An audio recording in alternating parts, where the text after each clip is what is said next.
Peace, peace, peace, everyone. Welcome again. Welcome again to Karmic Dynasty. I am Joy Allen, and we are here on the Karmic Dynasty platform today. Now, today we have Moore joining us, and we also will have Ramutef Qeb joining us, both in their own time. Your Zodiac sign is being replaced today. Again, is the title here, and this is what we will be presenting today. Now, how we came to this is because Ramutef Qeb is apparently keeping up with anniversary of videos. He called me the other day, and he was like, peace and love to you as well. Peace and love to you as well. And peace to family speaks Quanisha Hudson. Peace to you. And so yeah, Ramutef called me, or whoever called who, don't matter. And he said, we need to do a show on, we need to recap. Your Zodiac sign is being replaced today. So I called it again, because this is part 2. And we're just revisiting it. We have grown since that year's time, and we have other things to share with you and developments that we have come across in the time. So we will be, I was asked, and we definitely will be discussing the 13th sign for sure. And we are going to be, originally we were going to play the video, and I was like, I don't know, that's kind of, to recap a whole video, and we still talking over. So I'm going to present the PowerPoint from then. And again, some things have changed. So we plan to take a look back, a look at it, and laugh and learn from where we were and where we're at today.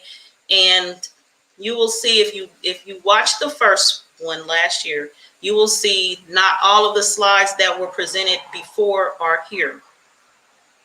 And if you compare the two, today and then, you will know why without question, if you're familiar with Karmic Dynasty. Peace, family speaks Gemini 9. Peace, Ashe to you as well. And also concerning the PowerPoint from last time, it was something else I was going to say. I'm going to start on.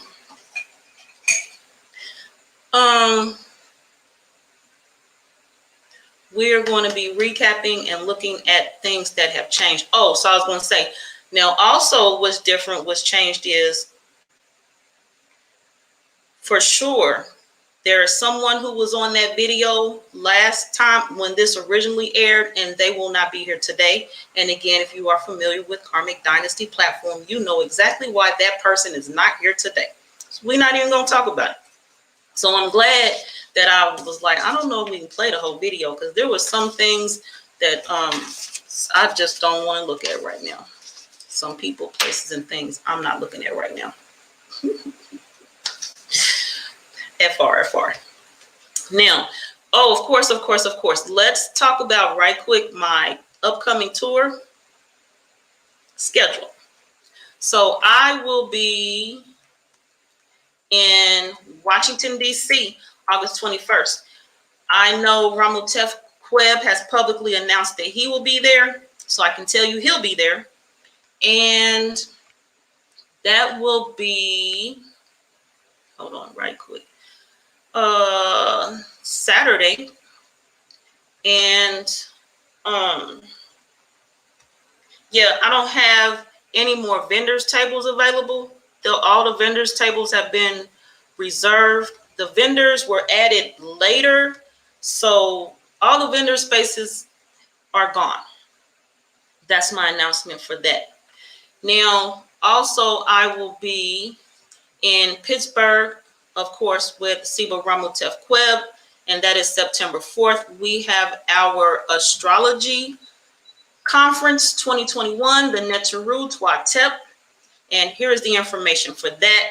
And yes, you want info, you can contact me at mkdtnt@gmail.com. And also, as I've shared with everyone, if you do not, or if you, for some, you know Ramutef, or you prefer to communicate with Ramutef on this, or I may direct you to Ramutef, because there are some things that he's handling on the Pittsburgh side, and I may not all know all the ins and outs to your questions. And so far, that has been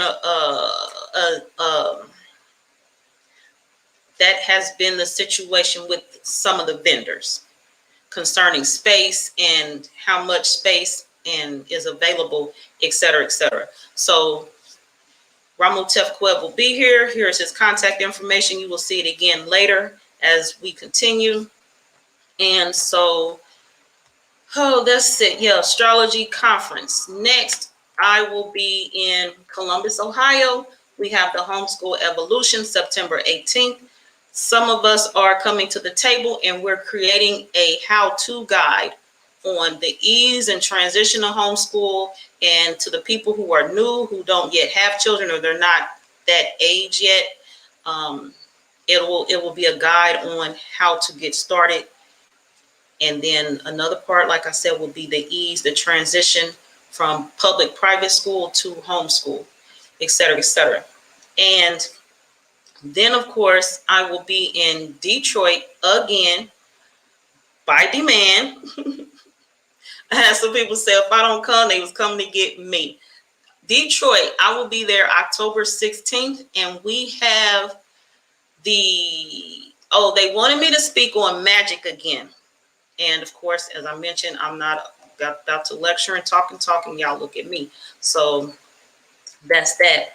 So everybody will be coming to the circle, and they will be bringing and presenting and sharing their crafts, and we will all be interacting together for that event. Now, at this time, I'm going to start this PowerPoint, and we're going to go ahead in here and get started and see what's what. Few moments. All right.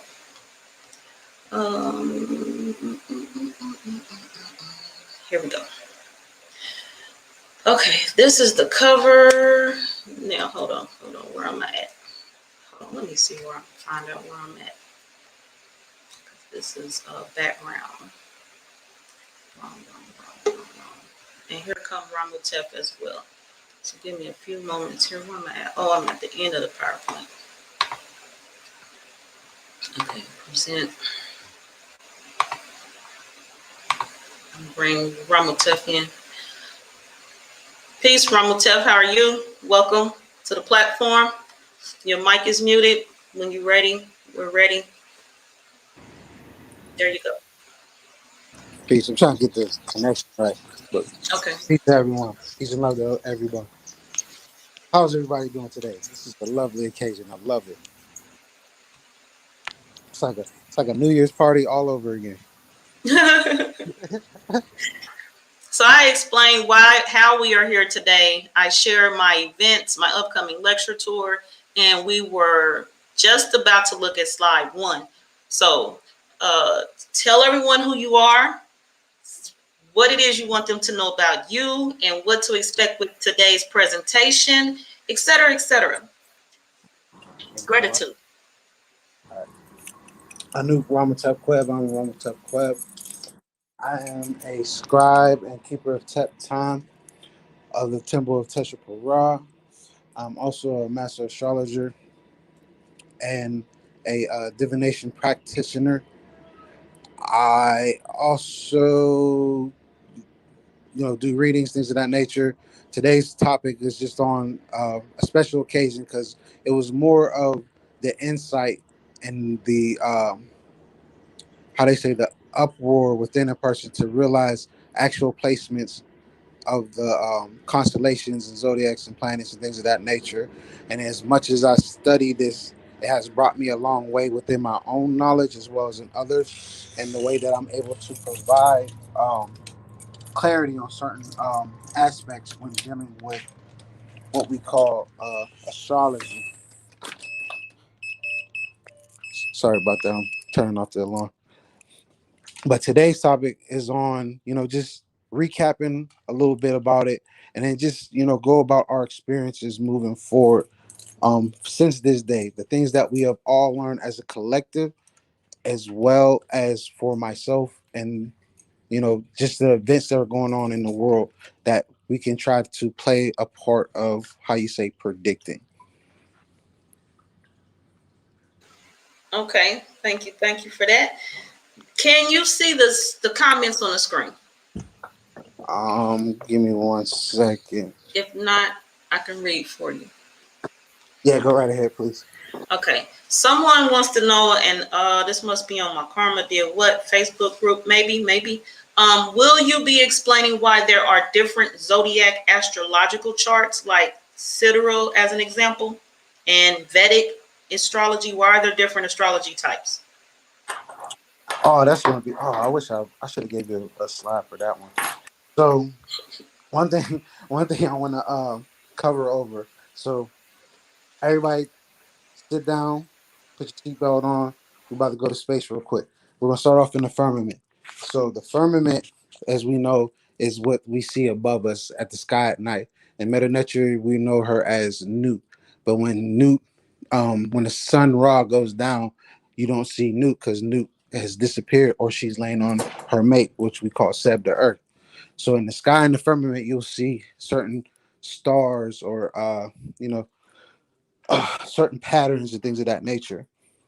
So when it comes to this particular uh, question, are you aware of the three cardinal points?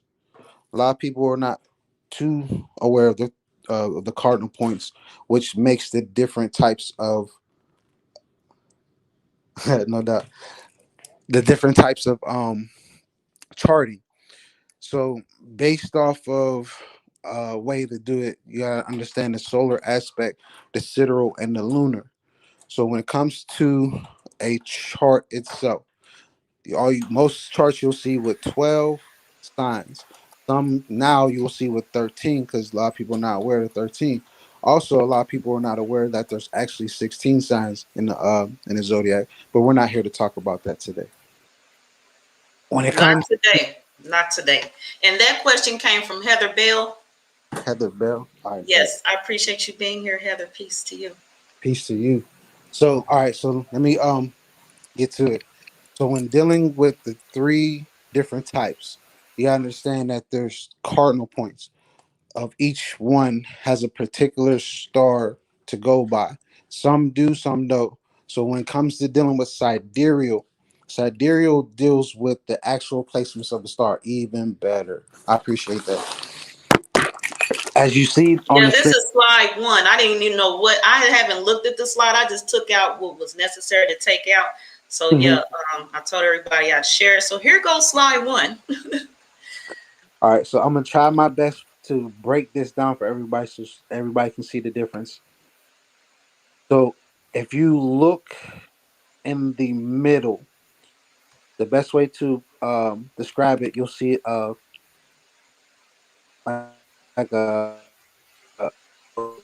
like you'll see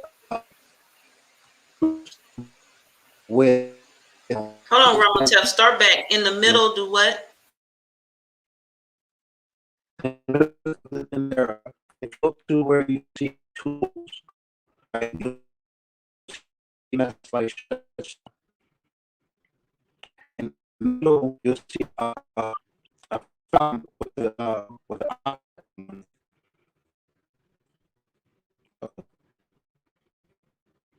you hear me? Ramutef, I think you are breaking up the signal. The line is not clear, That's what I was afraid of. but I can hear you now. All right. So in the middle, you'll see So the constellation. yeah, let's start There's back 12. in the middle. Start back at the beginning. All right. So in the middle, you'll see two bulls, right? If you go down a little bit, well, no, actually, let me start a Jedi. In the middle, directly center of this Dendera, the stellar, you'll see a ox leg. From that ox leg, you want to go down. You'll see two figures that represent Gemini. Then, if you go a little bit down, you'll see a bird with the standing on a on a wand or a stick or a pillar. Next to it, you'll see two cows, one that's on a boat and one that's just spread out. Next to the one that's spread out on the right hand side, you're going to see a figure on the boat as well, holding a staff with a bird behind it. Um, from there, you're going to start to see all different type of, you know, animals, things of that nature, because we understand that zodiac means like basically a zoo. It's like a basically the sky is a zoo, or like a farm, or whatnot. But from my perspective, there's different aspects once you start to really look into it. So to answer the question, let's deal with sidereal. Sidereal is dealing with the fixed stars of Taurus, Leo, Scorpio, Aquarius. Each one of those constellations that I name under Greek and Roman, in a sense, um, terminology or naming, or so on and so forth, those are what you will call sidereal points.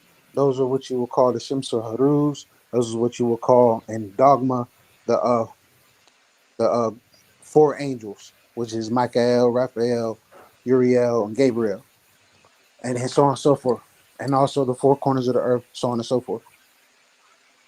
They are based off what is called the star Sirius, henceforth Sidereal. Sidereal dealing with stars. When it comes to Western goes off of what they call the tropical Cancer. The tropical Cancer is still a weird way of calculating, but it kind of fits if you're under the system that they put in place. Their cardinal points are Aries, Cancer. What is it? Libra. Who am I missing? Who am I missing? Who am I missing? Libra, Cancer, Aries, Capricorn. So those are the cardinal points that you know today, which makes up 30 days, like a cycle. Henceforth, when I was talking about solar, sidereal, and lunar. So that lunar aspects is dealing with the four that I just named: Aries, Capricorn, Cancer, and Libra. Yep, Libra. When it comes to dealing with Eastern astrology goes with the actual placement of the sun during the seasons, henceforth the solar count. And then the four zodiacs that I did not mention are those points, which deals with Sagittarius, uh, was it Gemini, Pisces, and Virgo. With that, those are the different types of how you say charting in a sense. But as you go further, you understand that when it comes to um, going by the stars or going by a placement, you will know the closest that can describe a person is dealing with certain aspects of Eastern as well as sidereal. When it comes to the lunar part, the lunar is actually like dealing with aspects of your soul or how to control a person's aspects of their soul and so on and so forth. I don't know if that's the best way I can explain it to you. Sound good to me. Sounds like a recap to me of some stuff that I already knew. I've got some new notes. I think they're new. I'll compare them later and see. Now we are, and the thing is, Heather, your question is divine. It's divine because it went with the first slides in the presentation. So I appreciate your question on today.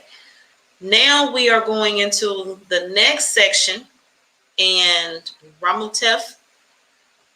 All right, so this is dealing with the solar, sidereal, and lunar calendar, as I was just explaining earlier, of the different aspects of that calendar. So, from the last time we did this, we went ahead and started with what people will know as Taurus. In the inside of the pyramid, you'll see the dates. Oh, right quick. Yep. Before we speak about that calendar, can Mm-hmm. we talk about how anyone who chooses to purchase that calendar year 11 Mm-hmm. will not see what is in this presentation from year number 10 calendar. They will not see Ophiuchus, the 13th sign. Correct. So yeah, Okay.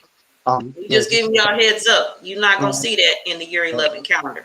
correct. Because under that type of calendar, they don't include Ophiuchus, even though it's in there, no matter how a person will see it.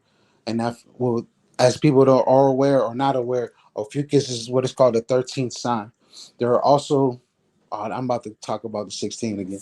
Let me stop. But let's stick with 13. So the 13th sign is a constellation that hovers above um, Scorpio. A lot of people don't know this on the solar aspect of a calendar or a solar count.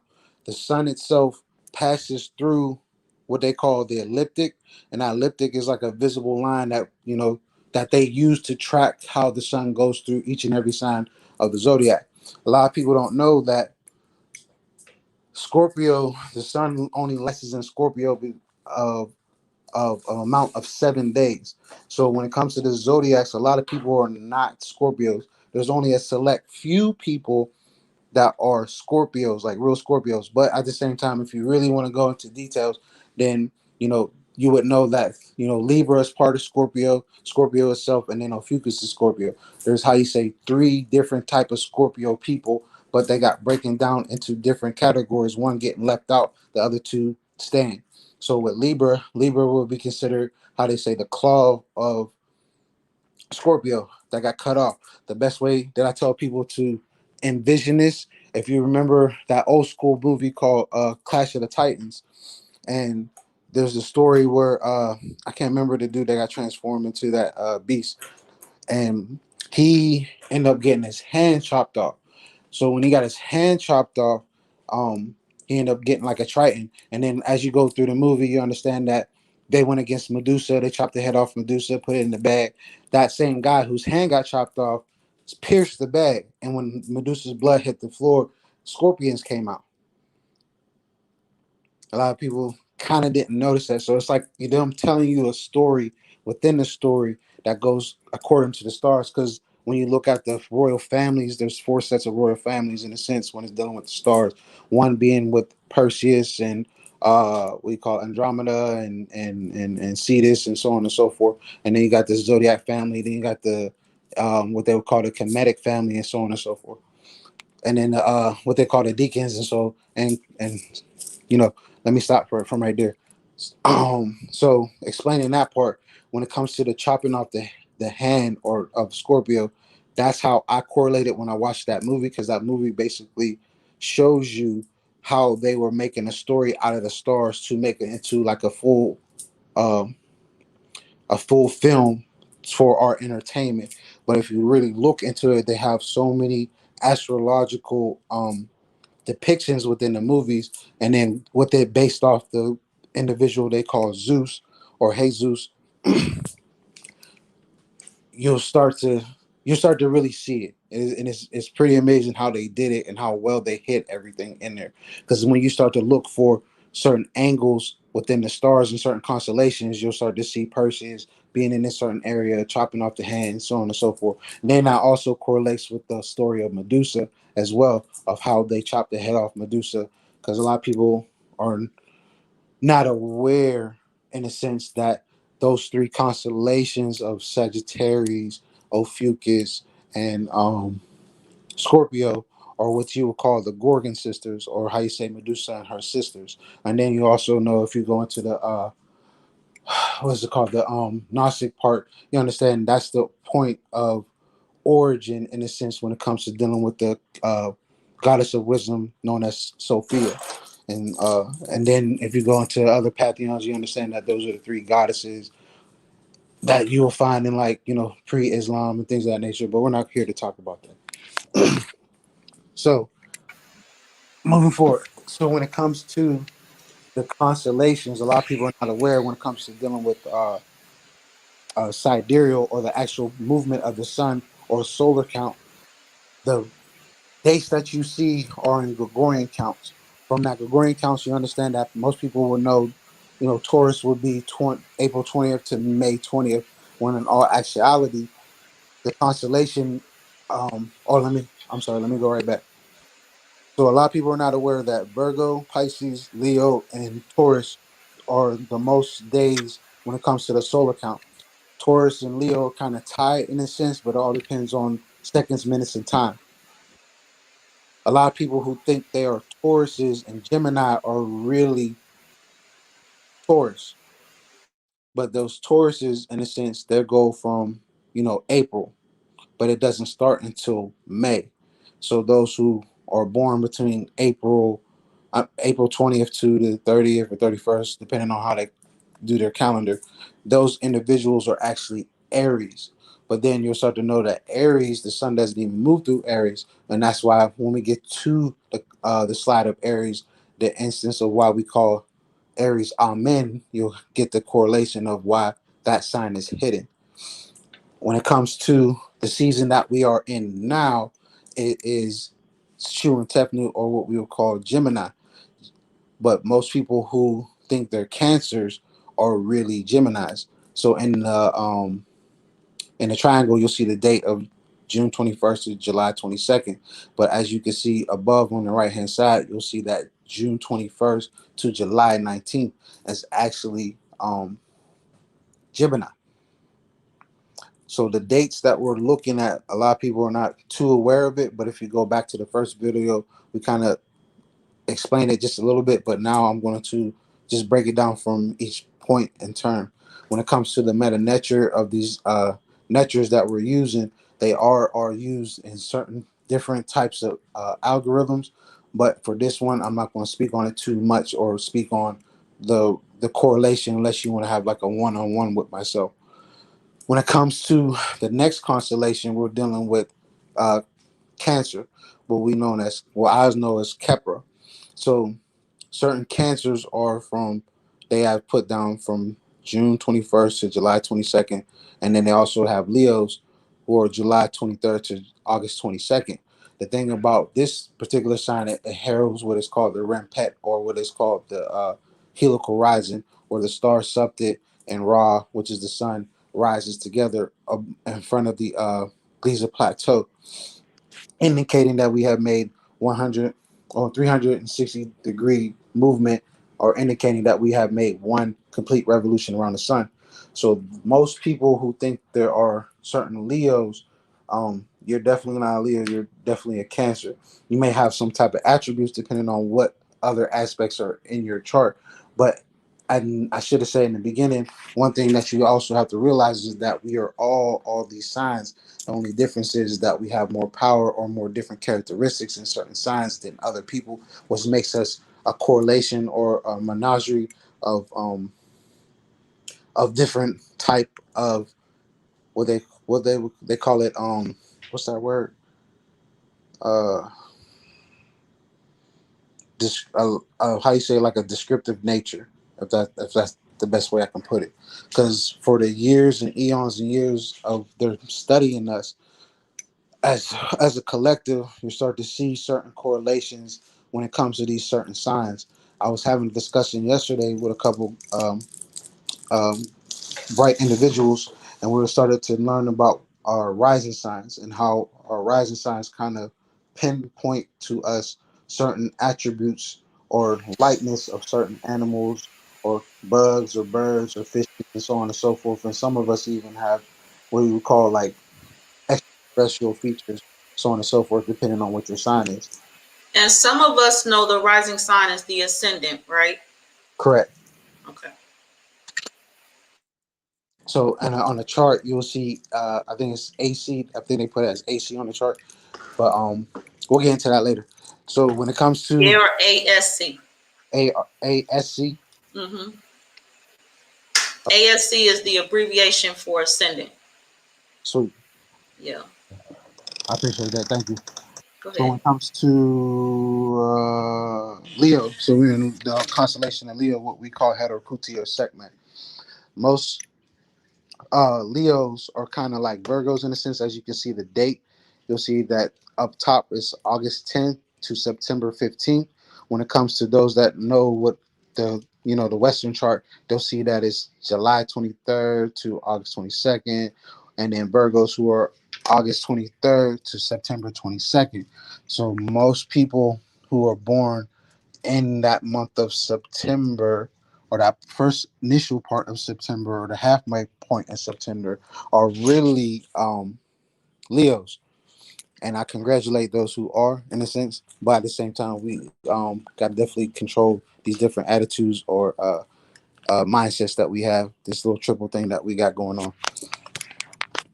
On the next slide, we're going into like I was telling you, a lot of people are not aware that Virgo, Pisces, Leos, and Tauruses have the longest days of the sun being in this constellation, meaning that a lot of people who think they're Virgos and Libra, or in a sense, think that they're uh, uh, uh, what they call it, Scorpios in a sense too, are not aware that Virgo has the longest days. So enters, the sun enters Virgo on September 16th to October 30th. And as you see below inside the pyramid, you understand that you'll have Virgos who have August 23rd to September 22nd. And as I explained earlier, within that mist, those who are born in September 15th are actually Leos, not Virgos. And then those who think they're Libras are not really Libras; they're Virgos. But there's, like, some kind of correlations, but it all depends on your chart. But this itself is what they would call a mother sign or a mother constellation or the great mother constellation. And then if you were to look at certain symbology or the glyphs that they use um for this constellation, it matches a spider or something giving birth to something. So Virgo is a very important constellation to most cultures, or more. Oh, I won't even say most, but majority of the cultures that surround the world. Virgo is a very important sign for their mythology, cosmology, things of that nature. All because most of them all dub it the Great Mother, as well as um, Ophiuchus, and Scorpio. All these different signs have this type of weird, unexplained phenomenon energy that gives way to a lot of things. Like, say for instance, let's talk about Virgos for a second. So one thing that I was discussing with a couple of people is I understand that Virgos have a tendency to help. They know how you say, they have a keen sense for keeping things in order. And when I say order, meaning like if they see a project and they see it's like a muck, they know how to organize it so well. So it's like most Virgos have OCD, depending on what area of life they are in.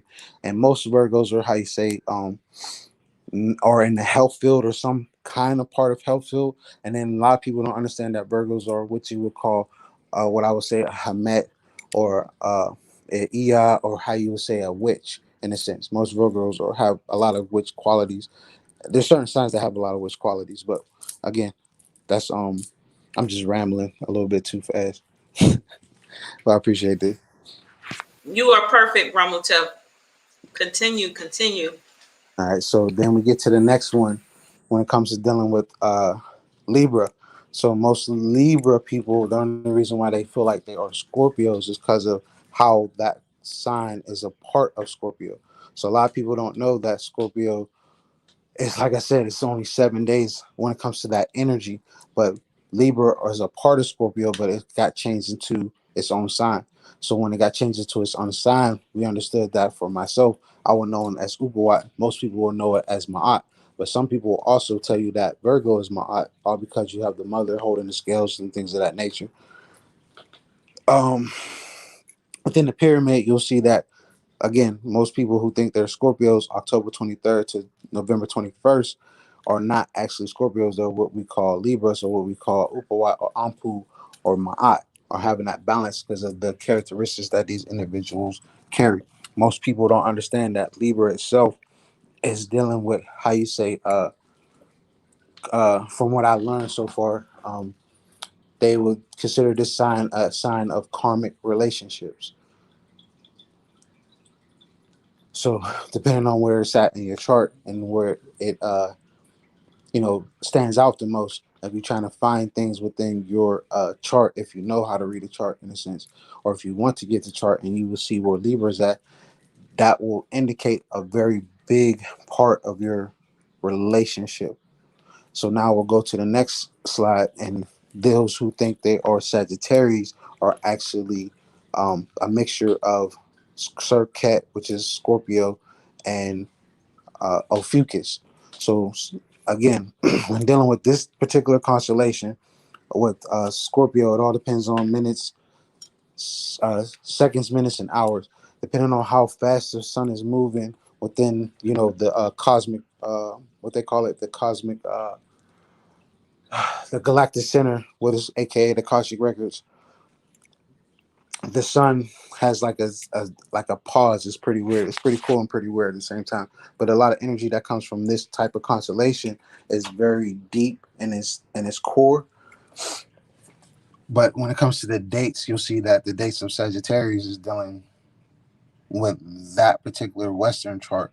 But when you look above, you'll see that those who have the birthday of November 23rd to 29th are actually what you would call Scorpios. Yeah, when I found that out, I was feeling some kind of way. Because my siblings are Scorpios, and I did not want to be in that category with them. But knowing how the birthdays go, Mm-hmm. that put both of them in a whole nother in the sign before that. So I was good, still by myself in my sign. And so next slide. The So now 13th sign. 13th sign, what most people will call Ophiuchus, or dealing with Sophia, or what I would call it is called Nepet, all because of the aspects of wisdom and the power that comes from it. A lot of people don't understand that this actually moves within this constellation um for a good amount of days. I want to say it's 18 days if I'm not mistaken. So from November 30th to December 18th is dealing with that particular sign. So most people on this who think they're Sagittarius are honestly not Sagittarius. They may have Sagittarius qualities or like qualities, but they have more how you say brighter side Scorpio tendencies than those who are actually Scorpios, who are like in a sense Aries, in a sense, who are very chilled out individuals unless you provoke them. Just like any type of part of nature, if you provoke something, especially with dealing with a Scorpio, you're gonna get stung, or you're gonna get clamped down and get stung, and probably be somebody's meal. For real, for real, for real. Cause I do it, so I know he's for real. Yeah, it's so crazy. But yeah, but it's just learning these different aspects within our signs is it's pretty interesting of how well these individuals were able to, you know, um build us in this image in a sense. And it's like going back to like let's build humans in our image type thing. That's how far it goes. So now when you're dealing with Sagittarius, you have, the dates that you see before you. Most people who think they're Capricorns are really Sagittarius. And the dates that you see in the middle are the dates on the Gregorian calendar of November 22nd to December 21st and December 22nd to January 19th. As you can see, from December 18th to January 19th, those are the actual days of Sagittarius. And then when you go into the whole line of December 21st and things of that nature, it makes a lot of speculation. So when it comes to like, let's say like dealing with dogma, a lot of people don't understand that when dealing with the Christ consciousness, things of that nature, Sagittarius has a very big deal with it, all because of where it's located. It's one of those three constellations that's closest to what we know as the galactic center, aka a black hole, aka the um what's it called, Cosmic Records. So within Scorpio, Ophiuchus, and Sagittarius, there's a big rift that you may possibly see in the sky depending on where you're at. So depending on like today, depending on your location, depending on the time of night. So if you're East Coast time, the sun don't go down till about 9 o'clock. So about the hours of, let's say, 10, 11 of Eastern Standard Time. If you're high enough, you'll be able to see what I'm speaking of. When also you'll be able to see certain planets like Jupiter, Saturn. Um, what else will be over there? And the moon right now, because the moon's in Sagittarius right now. So it's a very powerful time. in the spiritual realm right now. Well, I don't call it spiritual realm, but within our spirituality, within your spirit, within that energy that's fluctuating, because we're all on fire right now. But fire for what? For more knowledge, hungry for more experiences, hungry for new changes, hungry for letting go of certain frequencies that don't fit within that zone. And then yeah, you put the slide up. I'm sorry. Next we're dealing with what we call Amut, what people know as Capricorn. So most people who think they're Aquarius are really Capricorn. So if you look into the dates, you'll see that January 20th, January 20th to February 16th on the Gregorian calendar. You'll notice that in that setting is how long the sun goes into what is called Capricorn. And most people who think they're Aquarius are really Capricorn. And I have a lot of people who that I bump into because for some reason I roll with a lot of people who are Capricorns versus any other sign. It's more so I say Cancers, Pisces, and um and Scorpios every once in a while, and a few Aquarius. But most of the people I hang around are those type of signs, and most people that hang around me will be more so on the level of Virgos and so on and so forth. But I'm not gonna go too deep. So then now we're dealing with what is called Aquarius. Well, I know it as my PSR. So a lot of people who think they're Pisces are really not Pisces, and a lot of people who are partial Aquarius are not really Aquarius. So when it comes to those who are Aquarius, Aquarius starts on February 17th to March 11th, versus what you see in the middle of the display of January 20th to February 18th and February 19th to March 20th, which also talks about the age that we're in, depending on how you look at it. So to explain ages real quick, so people still debating on how Pisces, we're still in the age of Pisces or we're in the age of Aquarius. If you understand what the helical horizon is, depending on how a person looks at it, the best way to look at it is during the spring equinox. And if you know the dates of the spring equinox, you know to look before the sun rises. So some people will go with the sun rises, but if you don't have like some kind of high tech camera, then you're not going to be able to see it. So the best way to see it is to make sure that you understand that an hour calculates the time of how to see that star that rises above the horizon on the spring equinox. So a lot of people are also not aware of that a day actually starts when the sun rises, but you have to have a geodite. So for my geodite, it will be over in Kemet itself by the Giza Plateau. So when the sun actually rises, like it is in a few hours from now, you would know that what is it? You will know that when you're looking for the star that I mentioned earlier, the fixed stars could be going by a sidereal part of the calendar. Understanding that Leo, Taurus, Aquarius, Scorpio, when you see that star over the horizon, at this point in time, you will not see any of the what they will call the rings or the constellation of Pisces in the horizon when the sun is rising. And the way you look at it is you have to go outside an hour before the sun rises. Whatever you look to the east, looking 23 degrees. It's probably like I know it's probably changed by now because of the wobble effect, but 23 and a half degrees from vertical north going east. Whatever constellation you see will indicate what age we are in. So that age marking was, in a sense, 10 years ago. Some people will argue because they're going off of the placement, as I was describing earlier, about the Eastern way and how the Eastern way is going by the seasons, which is also dealing with the solar count. So the sun itself would be in Pisces, but the star that you will see will be Aquarius. And as hundreds and thousands of years go by, eventually the sun is going to be in the sun will be in where is it? Hidden horizon wise, when it comes to July 25th, in a sense, that date will change in a couple hundred years, all because of how the setting of the cosmos is.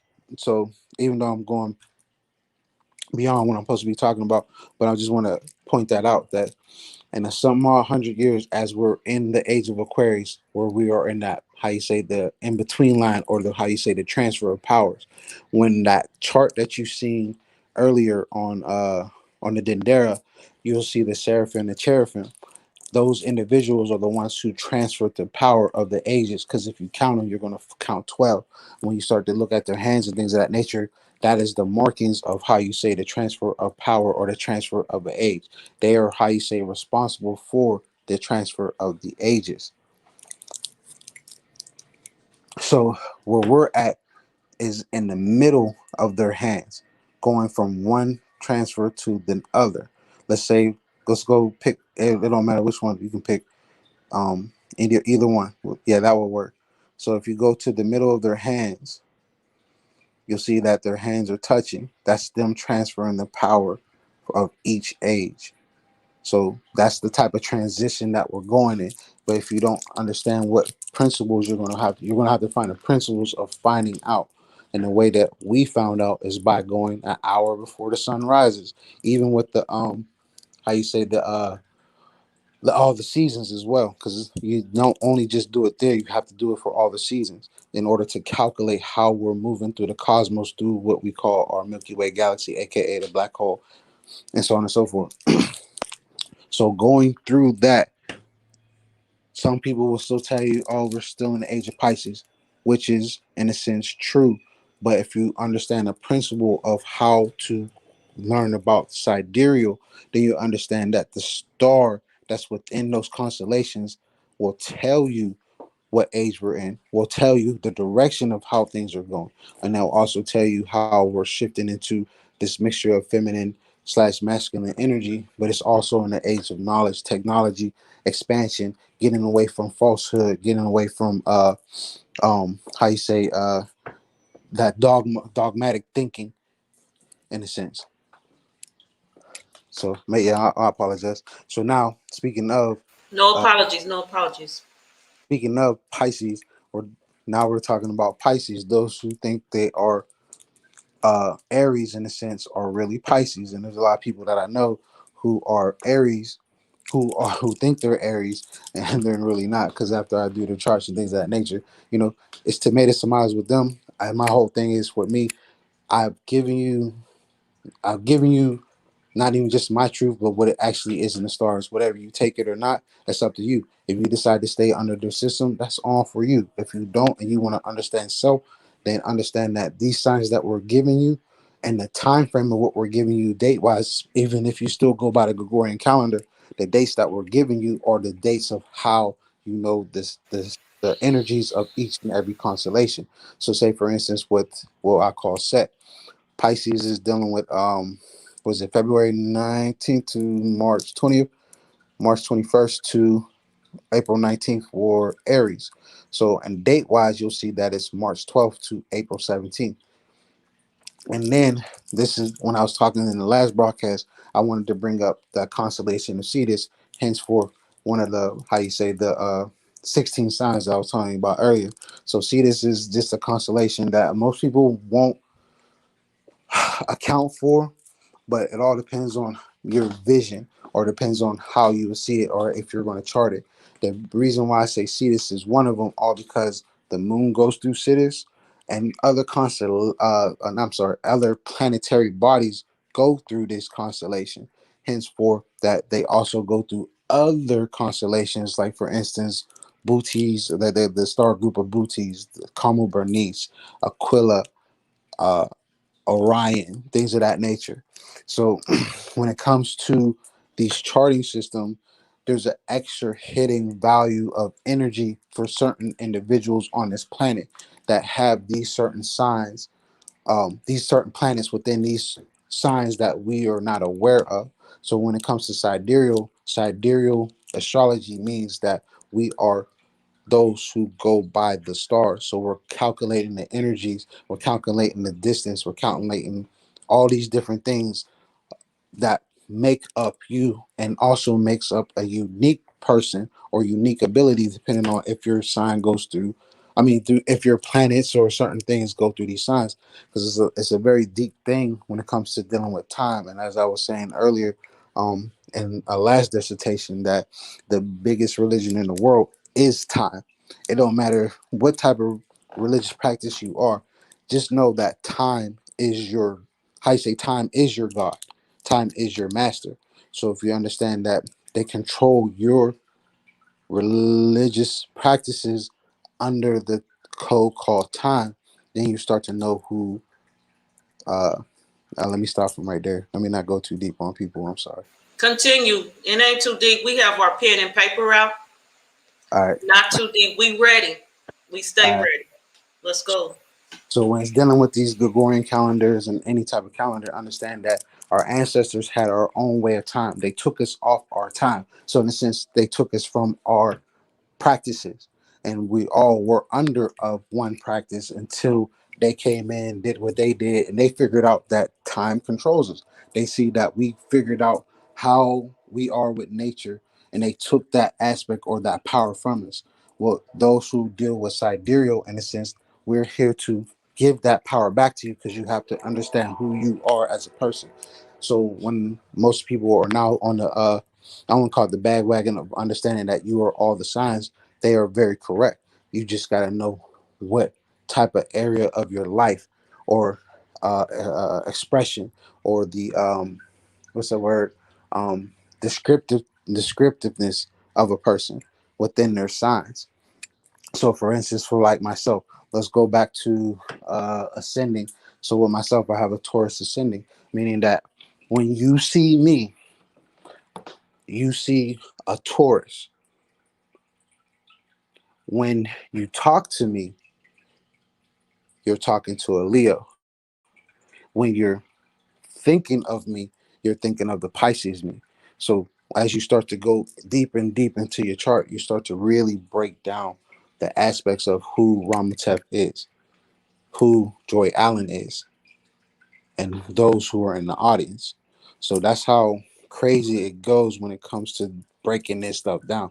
Is to understand that the projection that you see of Ramutef is a projection of what you will see as a Taurus. The projection that you would see Joy Allen was the projection of you seeing a Cancer. But when you talk to her, you're seeing a Scorpio. When you talk to me, you're talking to a Leo. When you, oh, shoot, I don't remember your moon. I ain't gonna lie, I don't remember your moon. But when you see when you're thinking of that person, you're thinking of that energy, of that moon energy. So when you put all those things and aspects together, it really breaks it down in that astrology. Like it really breaks a person down to the point where you get to the levels of controlling your time, controlling your day, understanding what things can come your way, all because of all this craziness that's coming our way currently. And yeah. So now we'll go to Aries. So the natal charts are incorrect, Ramutef. When you're dealing with a Western, yes. And like I said, it all depends on if you are willing to stay controlled under their system. Because it's a mechanism to control you, because they understand that the moon is a guiding principle for who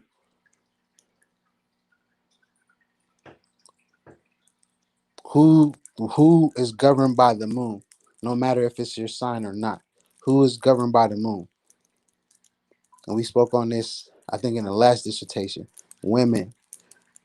Women's cycles are based off the moon. A lot of their emotions is based off the moon. A lot of your actions is based off the moon. So what did they do? They learned how to control the moon and give you a what? A Western chart. And then, as we all know, a nation is only as strong as their what? Their women. Yep. And what you do behind the scenes, as I said in the other video of the Secret War, this is, another part of it. In order to control a lot, you have to control the women. How do you control the women? By understanding the moon. And when you understand the moon, you put it in a chart and be like, here, you're going to grow up to be like this. You're going to be able to grow up like this. You're going to be an addict. You're going to be this. You're going to be that. You're going to be this. And what do they do? It all starts with who? The women. And then since the women are not there, since the men are not there in a sense, then it gets into the other parts of the systems where it comes to what they call the CYF and all that other bull crap that comes with it. So then you have to start dealing with all that crazy stuff. But when dealing with a Western chart, understand you're dealing with a moon chart. So if you want to stay control, be my guest. If you're not, Mhm. understand and find out what your sidereal chart is saying, where it's dealing with the actual placements of everything. Because it's going to shift you into a different being. And once you figure out how that being goes, then you're going to understand how to control everything. Interesting. Interesting. Share with us. Oh, now this is my observation. Mm-hmm. Whenever it comes to people speaking about astrology and they speak on each sign, Mm-hmm. Aries is used to being first. Correct. Talk to us about why Aries was not first today. Well, if you, and then I learned this from being under the Sidereal Revolution group on Facebook. Shout out to the Captain Ike. He brought this brother on that was talking about the astrological astrotheology of the Bible, right? And then as we're sitting there listening to the dissertation and things of that nature, and he was breaking down certain words in the book of what they call the Bible. Understand that there's all kind of code words dealing with astrology in the freaking Bible. And then once you start to find out how they've been coding stuff, like there's this one verse, I don't remember it because I personally don't have the Bible no more. But um there's a certain passage that talks about where cancer is the head, meaning that we're talking about the age of cancer. So when you go to right now, we're in what? Leaving Pisces, going into what? Aquarius. So anytime we change within a age, the housing system change. So right now, if those who understand we're in the age of Aquarius, Aquarius is the first house. And then what's the feet? Who would be the feet? Pisces will be the feet, and then you keep going. But then it's so funny because um, in Western astrology, Aries is what? The first house, and what is the feet? Pisces, right? Or how you say the last sign in a sense. So moving forward, when it comes to that particular question, understand that whatever age we are in, that is the first sign. So when it comes, let's go ahead and do like a quick breakdown. So if we were to use Aquarius, if we use Western style, we understand Aquarius is dealing with um um um um, um what is Aquarius dealing with? I The can't. age of information. Yeah, age of information, but as well as how you say, dealing with it in a first house basis. So when we're dealing with a first house basis, we're dealing with what? A collective group. We're dealing with what? A, finding people who are like-minded individuals that are like yourself that that's able to express themselves. The first house is about self identity. Yes, correct. Okay. So now we're dealing with self identity and the age of Aquarius. So Aquarius, if we were to break it down like the houses system goes, and if you take out the Aries qualities and put Aquarius there, now you understand why a lot of us are on the notion of collective consciousness, collecting the people to go in a group, and how are we speaking in a group? Through the internet, through technology, through phones, things of that nature. Henceforth, the age of technology, with it being the first house, that's how we express ourselves. That's who we are. Folks who are able to utilize this technology to our best degree. And then you go through the housing system and it changes everything that you know right then and there. Which I'm not gonna do because I know it's gonna be like, you know, to blow, the blow in their mind emoji type thing. So yeah, when it comes to the next sign dealing with men. So again, like I was talking earlier about Aries. So dealing with Aries, you're dealing with a constellation that the sun does not touch. It may touch some different signs, or not signs, but different areas within that constellation, but it does not touch that constellation. But it's still considered a constellation. So henceforth, while we know it as Amen, aka which just means the hidden one, that is the reason for the age of Aries, or they call Amen Ra and things of that nature, because Amen Ra is basically when the sun has entered into what? Aries. And a lot of that, how you say, um what is it called, monotheology came into play during this type of age, and also within this type of constellation. So a lot of people who are Aries are, I don't want to say about self, but they do for others when they need to. And they're also the type of people who are like almost the most calmest signs. But the reason why they say they're so aggressive is because, again, like I was stating earlier, if you keep poking at something, it's going to start bumping heads with you. But this one's going to really bump their head with you. And henceforth, that's why they take the real meaning and give it, what's that word? The power of war. Because most of them think this one is with war, which is starting to, play into their role. So we take today's society right now. Um, we'll talk about, let's fast forward to now. So this the planet Uranus is in what? Aries. And I'm just telling you about Aries is represent something dealing with war.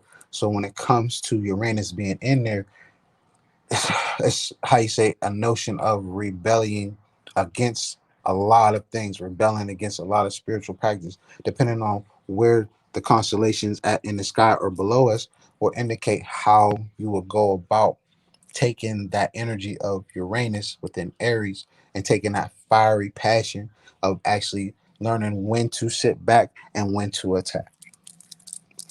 Oh, I didn't even know you went to that far. I'm sorry. It's okay. I was just giving them something to look forward to because you know how I know astrology videos go most times. Once you get to the last sign, it's about over. I needed people to know it's not over. We going into another section. No doubt, no doubt. And that's That's all. So which I'm gonna go back. which one's that one? Oh, that's the one I was showing folks the placement. I think that's the dealing with the placement. So this is going back to the when doing a star chart. It's called dealing Yeah, with this was from this time last year. this time last year. Yeah, remember you did it for the show last year, Yeah, 2020. Yeah, 20. we doing. Yeah, So it's June 24th, 20. Right. So when it yeah. comes to the sun is right in what is that in Gemini, should be in Gemini. So here's the thing about this time. So a lot of people don't know, if you don't understand the seconds, minutes, and hours with the movement of the cosmos, you will always get lost when it comes to dealing with your birthday. When it comes to that solar return, you're going to understand the day that you came on into this world and it's considered and written down as your birthday. On this particular day, there's a particular star that this sun leaves behind, in a sense, or is blocking, in a sense. That star is what you call your birthright. Most people will call it a solar return, but for me, if you want to be specific, your birthday does not start until that sun goes exactly where it was placed on the day of your birth. So say for instance you were born at 1 a.m., right? About this time, we'll just say 6 hours later. So 6 a.m. is not until your birthday start. Most people have that ideology of, oh, the date is my birthday. But guess what? If you're not aware of the time or minutes, seconds, hours of your star, you're going to always miss that blessing. But every 9 years is that blessing, because the sun itself goes exactly on its position of where you were born every 9 years, maybe off a few seconds, maybe a few minutes, but every 9 years it comes right back to its original spot of where you were born on your birthday. So on a Gregorian calendar, if you were, say, for instance, born on June 24th, so on that day, it's what we'll say 1 a.m., right? So in the shift that I noticed so far, it's about 6 hours. And so depending on what season we're in a sense. And if you are not messing with the what's that, daylight saving times bullcrap. So if you're not messing with that daylight savings time, then you understand that going with the flow of time at 1 a.m. on your first birthday, the next birthday will be at 6 a.m. The following birthday it might go back to 2 a.m. Because what it does, it's like a boat on your birthdays. It rocks back and forth with the minutes, seconds, and hours. And then when you get to that, pivotal point of that ninth year, it comes right back to the starting point, and then just keeps going that rocking back and forth, rocking back and forth. Because that's how it is, and that's like, to me, when it comes to dealing with the Majet boats or the solar boats, that's how the solar boat works. When you apply it to yourself and understand that, all right, it's every 6 hours, not 6 hours, every year, 6 hours before the time I was born, it's going to be on that date. But if you don't know specifically, it's always best to get a star chart to see your sun line up 0 degrees with itself and its current spot dealing with your natal chart, and which indicates a birthday. But some people will use it as, or if it goes into your housing system, so on and so forth, then it's considered your birthday because it's going to keep moving, moving, moving, and it's going to stay conjunct. That's cool and dandy, but we're talking about your divine birthright. We're talking about what makes you you so unique that that energy that you bring to this world is going to change it. That's how powerful your birthright is. And then when that sun leaves on that day of your birthday, if you were to look into the sky in that constellation sometime at night when the sun is nowhere near, you're going to see your star, because you're going to see, when you'll know it's your star, because when you see it, you will see it. And it's like almost like having that Avatar Last Airbender moment when you're seeing your higher self. It's almost kind of like that. Okay, so that explains how earlier you were talking about the signs and how you are a different sign. So, for example, for me, how I got into a different sign is because I was born on November 24th. Mm-hmm.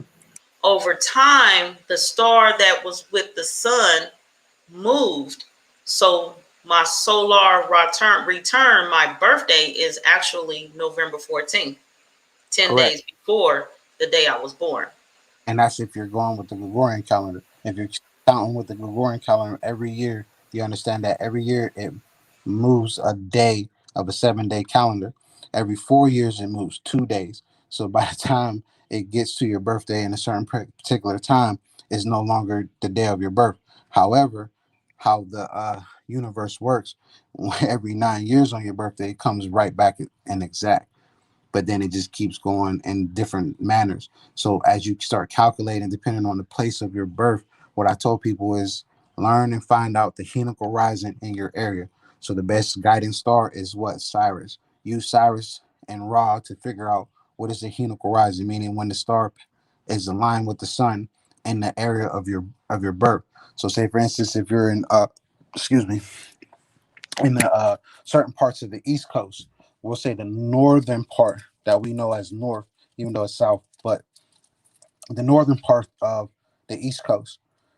Uh, August 3rd would be for most of us over on the East Coast, but I'm talking about northern part, like above South Carolina, maybe even uh, Virginia, even above Virginia, to be honest.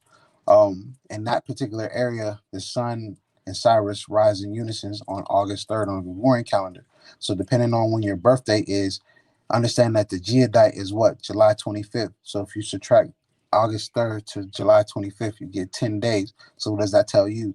On your birthday, subtract what? 10 days, and that is your Gregorian birthday, or where your Gregorian birthday lands on currently. When it comes to the star itself, if you want to add to it whatever date that this the whatever date according to the if you were to look on the star date, you understand that what I'm giving you is your own unique calendar of self, understanding that in that area where you're born, there's a certain number that you go by. So say for instance, August 3rd, what would that be? The 10th day of the year, right? So you subtract that, let's say from like my birthday, for instance, it's the 17th, it'll be on the 7th. So whatever the 7th day is what? Um, uh, I can't even think right now. But yeah, I'm going too fast for everybody. But just know that in certain parts of the world, the Hinoch horizon comes at a different time. So, say for instance, again, August 3rd is when the East Coast get it, but we're talking about like from Boston to Pennsylvania to parts of Ohio. August 4th is for certain other places, going like as far as to Indiana, I think. Then you go to the West Coast, like parts of the Midwest in certain areas, it goes as far as to August 10th. So by the time it gets to Colorado, in a sense, I think is when the Hinoch horizon is on the Lions Gate, which is August 10th. The reason why it's called the Lions Gate is because on July 25th is when the Telluric forces start opening up on August 10th is when the how you say the chakras of the planet open up. So that's when a lot of things are very deep and mystical around that time. Henceforth, they call it the Lion's Gate because why the sun has entered into what Leo, which is represented as what the lion.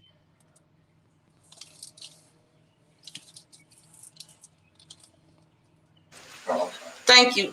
Right quick, you know what? Last year we did this. I think you did a chart for See what's Minister coming around? Brown. Yeah. Yeah. And then, did you want to use this as an illustration? Because the next few slides charts the star moving. Uh-huh. So some. Yeah, that's why I was like showing how the different placements, like I was explaining earlier. So say for instance in 1939, right, at 6:22 and 48 seconds over somewhere in the where is that? I think I did it in Kemet actually. So you see how this you'll see the star septet on the where are you at septet? Right there in the far right. I mean, yeah, the far right. You'll see the star septet rising before the sun, right? So that's indicating the Hinoc horizon. The next slide is going to show you where it's at currently today. Well, not, I don't know if it's that one or if it's the one before it. I'm not too sure. Um, Let me look at the dates. I can't remember what the dates were. But yeah, I think, no, was this his chart? I think this was his chart. Yeah, I think this is Yeah, this a was his chart. chart. Okay. All right, now I'm with it. So what I do is like, I'll show people the how you say the placement visuals of these planets being in your chart.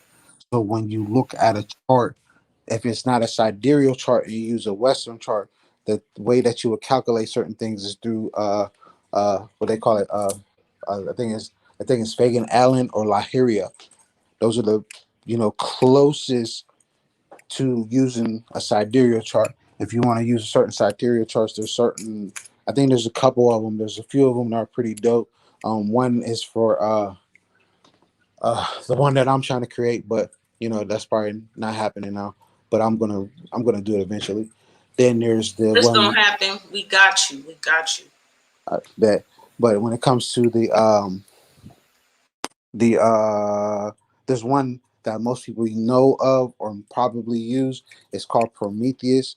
If you want to know more about that, go to the Facebook book called Sidereal Revolution. Add yourself, click in, apply, learn from a lot of us who deal with this type of knowledge, and definitely apply that to your life. So when it comes to there it is, the Giza Plateau. That's it. So I was kind of showing people how the star Septet rises. So back in July 12th and 1500 years ago, in a sense, look how the star Septet rises with the sun. And then when you get to a certain time, let's go back into what is that? Yeah, that's in the age of what is that? What age was this in? Yeah, this is like the farther part. So I want people to notice something. So when you look at the sun, and then I'll probably do a class on this for real, for real. So to help people understand how this sun moves through each and every sign of the zodiac during these certain ages. Notice the placement or the amount of Cancer the sun is in, right? So when it comes to the year 610 BC, right? When during the Hinoc horizon, you'll see that Cancer, the sun is at the bottom left in Cancer. Some odd years later, we'll go to the 1500s AD. Notice where the sun is at in Cancer. That's how you know we are moving through what is called the universe, or aka the black hole that we dwell in, and how you understand the silver, gold, bronze age, dark ages, and all that other stuff. So it also indicates when we're about to shift into another age. So for right now, the sun is at the quarter, the last, I'm sorry, it's the first 4 days of Cancer is where the sun is at now. After a couple hundred years, every 72 years, one degree is made. So in some years, within 4 notches, is when we're going to be fully developed within the age of what? Aquarius. Right now we're in the entry point. In about some odd 100 years, it's going to be a little bit more. So in this picture, I was showing the indication of a star or Orion. So there's two ways that I will look at this constellation. One is the original way where you see it pointing towards Taurus. The other way is me looking at it upside down when it's pointing towards Cyrus. So it's like a double, way of looking at this constellation. Most people don't do that. People don't really look at the stars and actually see and visualize what they're pointing to. So most people will say, the warrior Orion is pointing or fighting towards the board with his dogs behind him. How I see it is the resurrection of this being that we call a Sar, giving thanks to what? The star Cyrus who gave that resurrection to him. That's how I view it personally. Okay. So, what we have next? Did you want to cover this one? Yeah, that's yeah. I just got done talking about it. But Okay, yeah, let me go so, past this one. no, we can. No, that one's like a better picture when I was Okay. going. So it's like you see how if you note how Orion has his leg up and things of that nature, and you look at on the picture on the left, you start to see the shoulders, the belt. You'll see this little thing, and then you see the legs and so on and so forth, pointing towards what? A spear and the bull or whatnot. If you look at a stellar by Cinnamon, you look at the stellar by the brother Cinnamon, you'll see a depiction of the 9 days and so on and so forth, and a picture of a Huru figure pointing towards the constellation of Taurus that has a queen mother behind it representing one of the seven sisters in a sense. But in this particular picture, I want people to see how I will actually view the stars and how the telluric energy force that you'll see hitting what they call the star Betelgeuse. So in the far left picture, if you look real closely with your eyes, you'll start to see a pyramid in the middle. So when you go to the star Septet, now you understand where that energy, that telluric force that we've been speaking of for the past some odd years, where it actually comes from or engages when the sun meets that star on the far right. But it's actually going to be somewhere on the far left somewhere. To be from it all depends on where your location's at, to be honest.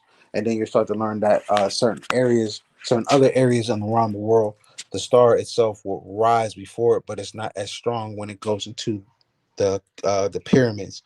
It's not as strong, or it's like the star will pass it in certain areas, like let's say like further parts of the southern part with actually the northern part of the world. Like let's say for instance, like in certain parts of Africa, the star will rise before the sun around like June, not June, July 18th, or so on and so forth.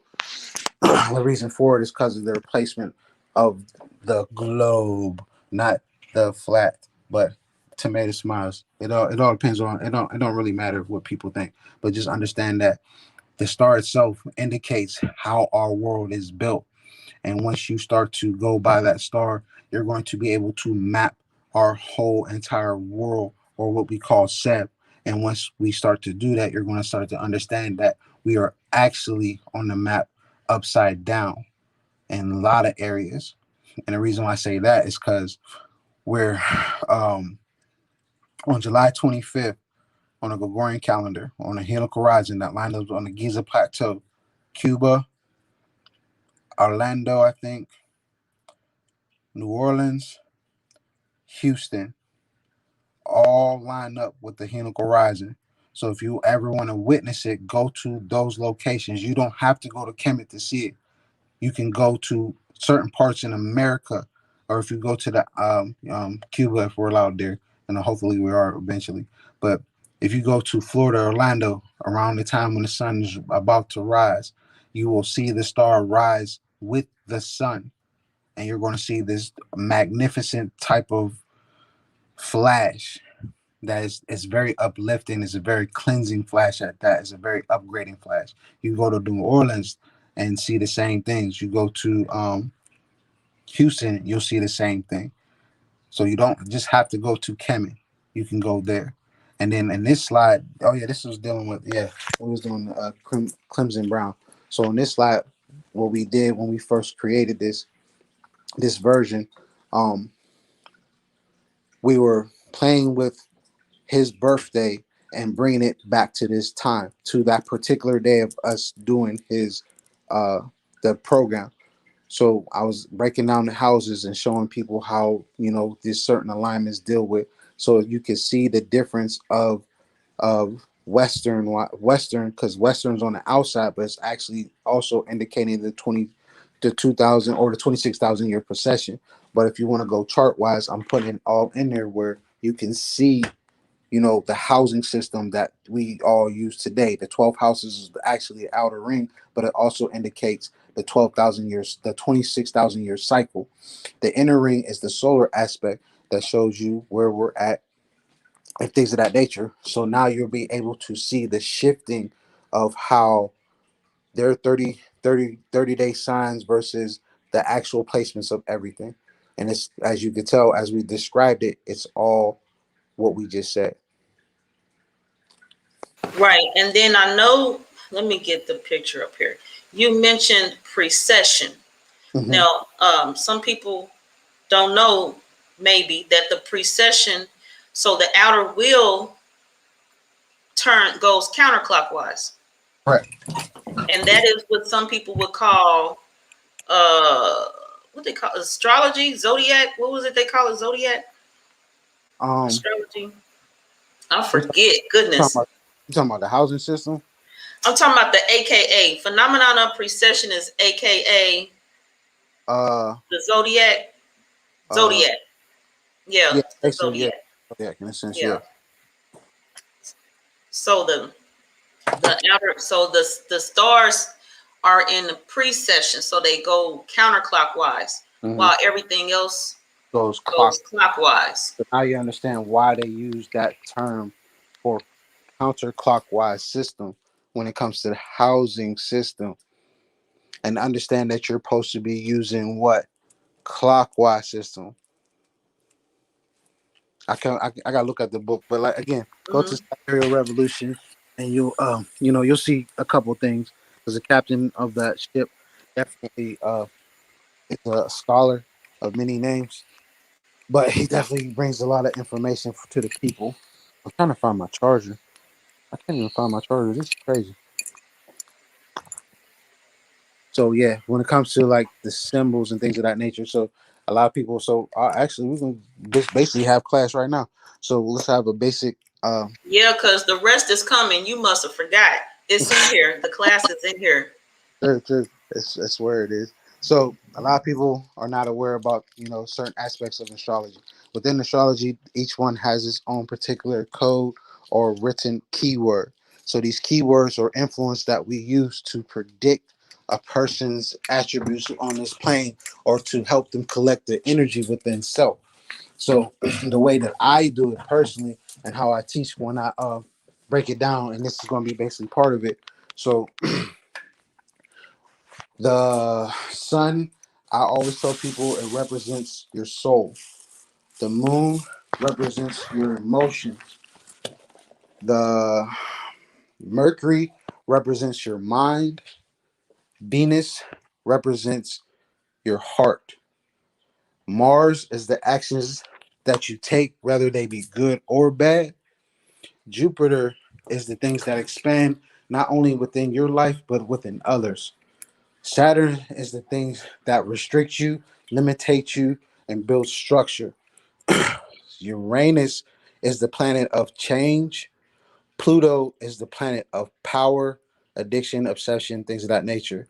When it comes to the North Node, South Node, karmic past, potentials, your destiny, where you're moving to or being called to be. When it comes to the Chiron, Chiron is dealing with, how I describe it, the healing that you need for self that you can give to others. So, like, say for instance, I'm having a bad relationship and you've been through this story before. So, the type of healing that you are giving, or either in certain type of manners that are qualities of yourself to give to build or heal that person. That's how I would view Chiron. Okay. Trying to, Now, right quick before yeah. I have something to share. Right quick though, do you have any book recommendations on this astrology?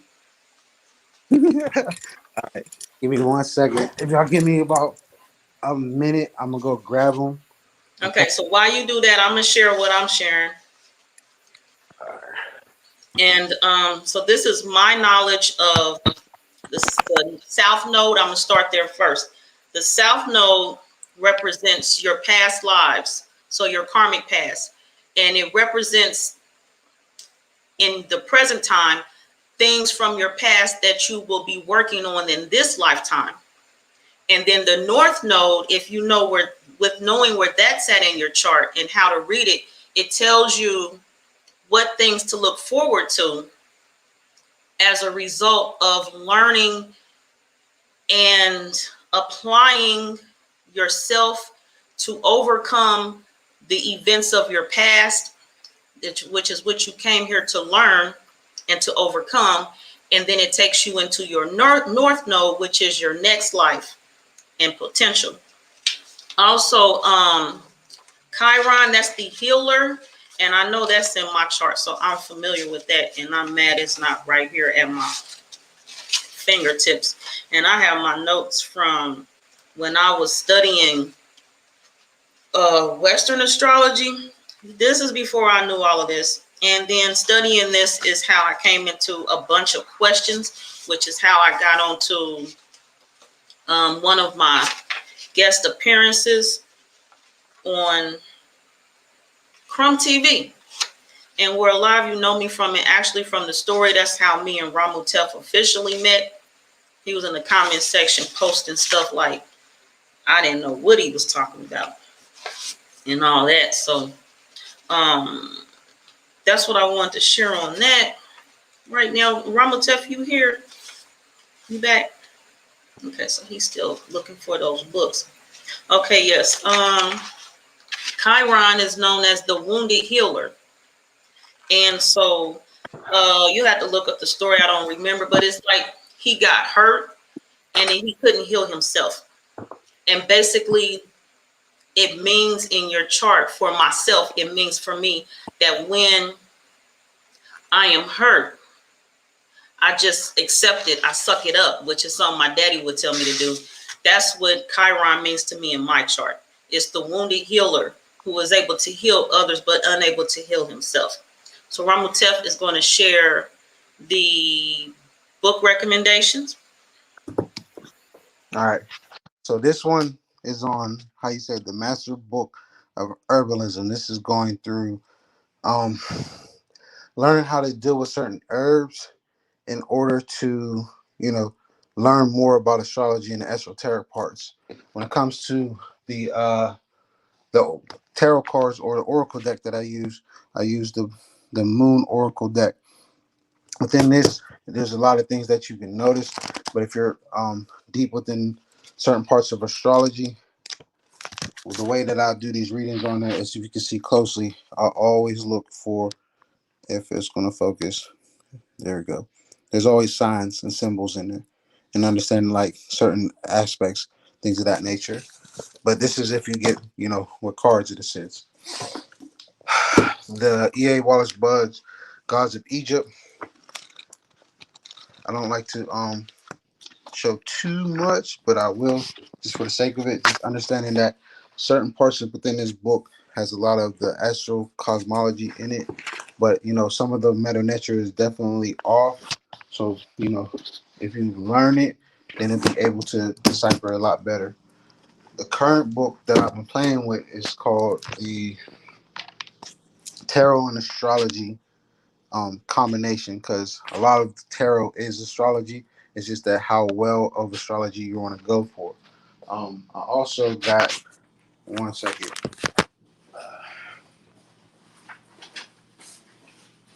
What it called? In a sense, uh, I would see it as flashcard. I don't want to call them flashcards, even though it's an oracle deck. But this deck right here is my favorite because it's all about astrology.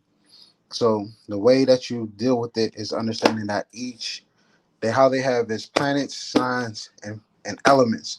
The way that you will look at a chart or know the basics of a chart, understanding that planets rule the sign rules the house. So the elements considered the house. Each element has what?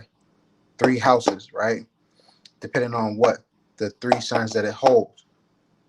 So as you keep going and going and going, no, that's four. I'm sorry. Let me take that back. Excuse it. The four signs, in a sense. No, that's three. That is three. I'm sorry. I'm all over the place. Don't mind me. When it comes to my personal book, I'm not gonna open it for y'all, but my own stuff that's all within this book. And then the other parts is just understanding the Ipet Thru Shabitam Twaharu Pama'at and understand what we just displayed to you today. When it comes to other books, I'm gonna go ahead and read them off to you. Are you able to hear me? Yes, we hear you. Okay. So other books I will recommend as well that I read on are the Complete Grimoire, the Clockwise House System by Jacobs Darson, the Astrology Grimoire, the Light of Egypt by Thomas Bergonian. I got an audio book of zodiac signs and astrology, and all this is you can buy on if you have an Apple phone or Apple phone. You can go to your bookstore in a sense, and you can buy all these books. They're not that much.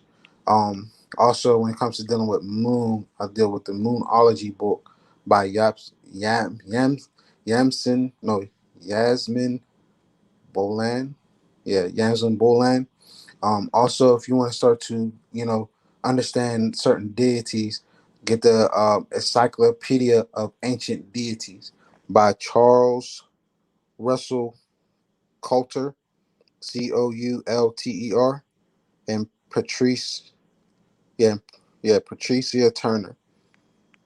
And then also, if you want to learn even little different parts when it comes to ruins and things of that nature, you have the Ruins for Beginners by Vivian Grant, The Ultimate Book of Magic and Witchcraft by Pierre McAdoo, Find Your Goddess by uh, Sky Alexander, um, The Demons of King Solomon, and yeah, and if you want to, the Emerald Tablets and the Pertin Peru and a whole bunch of other plethora of lovely books.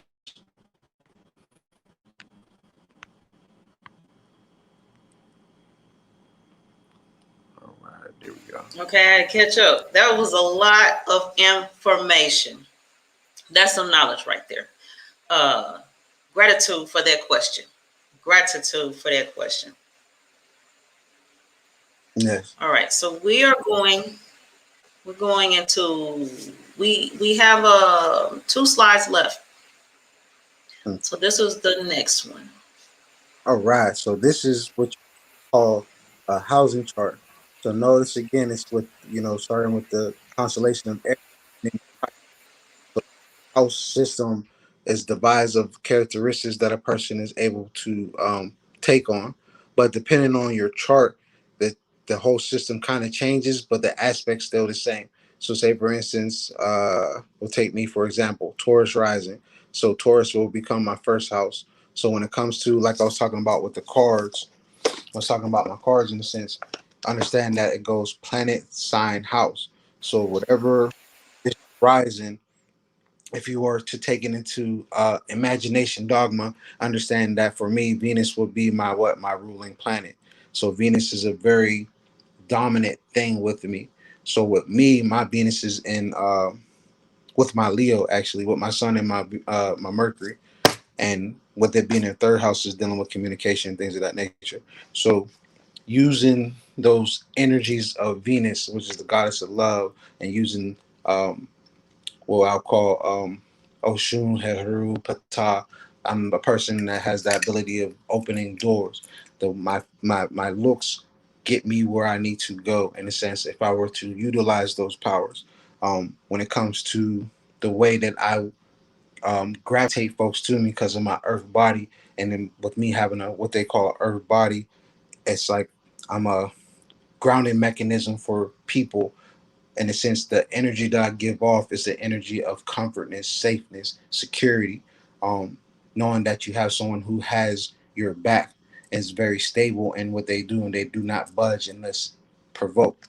Um, with my ruling planet being in the third house, being with the being with my sun and my Mercury, it gives me that great way of communicating. But since I have that retrograde Mercury, I kind of have that rambling stage, or I'll start to go too deep for certain people that they're just can't understand me because the knowledge that's coming out my mouth, I'm connected to certain aspects of certain energies, and when I start to ride those waves, the things that come out my mouth, a lot of people are just like, "Yo, I'm lost. I don't even want to do this no more." So understanding those abilities that you're able to break down. Oh, my chain is all messed up. And then on top of that, attention span. Like I have a very bad attention span, but understanding those aspects when dealing with the chart. So you're dealing with the first house, which is dealing with I am. So it's dealing with the first expressional part and learning how to start off a story. So one thing that I learned of doing it is that you will have to break it down, your chart in a story. So let's say, for instance, this program, right? So the title of the program is Revisiting Astrology. We're dealing with the first house. So the best part is dealing with the first house, dealing with I am. And then when I spoke to y'all, I said Anu, which means I am in Middle Nature. I am Ramutef Qeb. So I expressed who I am. When I go to the second part, how do we do this? We gathered the materials between me and Joy, dealing with the things that I have of value. When it comes to the third house, we're dealing with the house of communication, which we are talking to you right now. When it comes to fourth, we're going back and forth on certain things, like learning about the things in my home and the things that taught me and the things that grew me. When it comes to the fifth house, we're dealing with the house of expression of creativity, the way that I've been talking to you and explaining to you, and in certain knowledges, certain parts of knowledge, um, I'm expressing so much to y'all in that manner. When it comes to the service and work, my duties to the people is to liberate the mind and bring cosmic awareness to the people. When it comes to the seventh house, that's what you're seeing today. Me and Joy talking to you all, speaking about, you know, what we have learned since we have done that video. When we come to the eighth house, we're dealing with, you know, the things of sharing. I'm sharing this information with you guys. When it comes to the ninth house, I'm also teaching y'all because we're dealing with what? Travel, higher learning, philosophy. When it comes to the 10th house, it's a way of establishing and showing you what I do as, how you say, my reputation, in a sense, or how I give my authority, or what is my career. My career is what? Dealing with astrology. When it comes to the 11th house, again, you're the audience soaking it in from the internet because we're dealing with what? Aquarius. And then 12th house dealing with spirituality, which is all it's based off of. And I rest my case. Ta-da! Ta-da! Ta-da! All right, so we have this last slide coming here. All right. So again, as I was explaining, so in this chart that you see together, these are other keywords that you can possibly use when it called predictive, or how they say predictive text. But since you have the correct alignment, it's going to start to flow when you give these readings. Because once you start to learn the basics, you see you in the first house dealing with self, experience, beginnings, the body, the first impression, attitude, identity, approach to life. We just, as I was just explaining the whole chart in the last one, of how you would go about or using a chart based off of that of any type of question. It's like a what you call that, the Simon Says board where it lights up around you as you picking it with your eyes, just like lighting up. You know, it's like red, blue, green, yellow, red, blue, green, yellow. You feel me? So it's like that type of atmosphere when you want to read a chart. You got to be, how you say, as one of my great brothers, Ogunda Baki, as he will always tell me when we do a lot of this research, go with your inspiration. So how you view what you should do, use your inspiration to build upon of how to build the chart reading. So those keywords are very valuable when you're doing a reading, but also if you're doing the type of reading of what is called the written version is basically taking your collectiveness, writing it down. So each aspect that you collide with, whether when it comes to like moon with the sun or so on and so forth, opposition and things of that nature, those type of words can help you break it down to an even better level. But then if you're a person like myself who wants to sit with it, meditate with it, understand that what I'm looking at, I'm about to tell somebody about their ass, basically, because my purpose is I'm here to tell you about yourself so you can start to learn. Because if you're here to grow and go past and evolve, take the information and sit with it, think with it, meditate with it, and apply it. I'm not telling you what to do, but I'm going to give you some suggestions. And then any of those who are out there who are astrologers as well, or sidereal astrologers for that matter, or I should say true sidereal astrologers, or people who are very gifted individuals who are here to do our duty, and that is bring liberate the mind, bring cosmic awareness to the people. That to me is like one of the best ways of trying to put things in retrospect when it comes to these signs, planets, houses, things of that nature.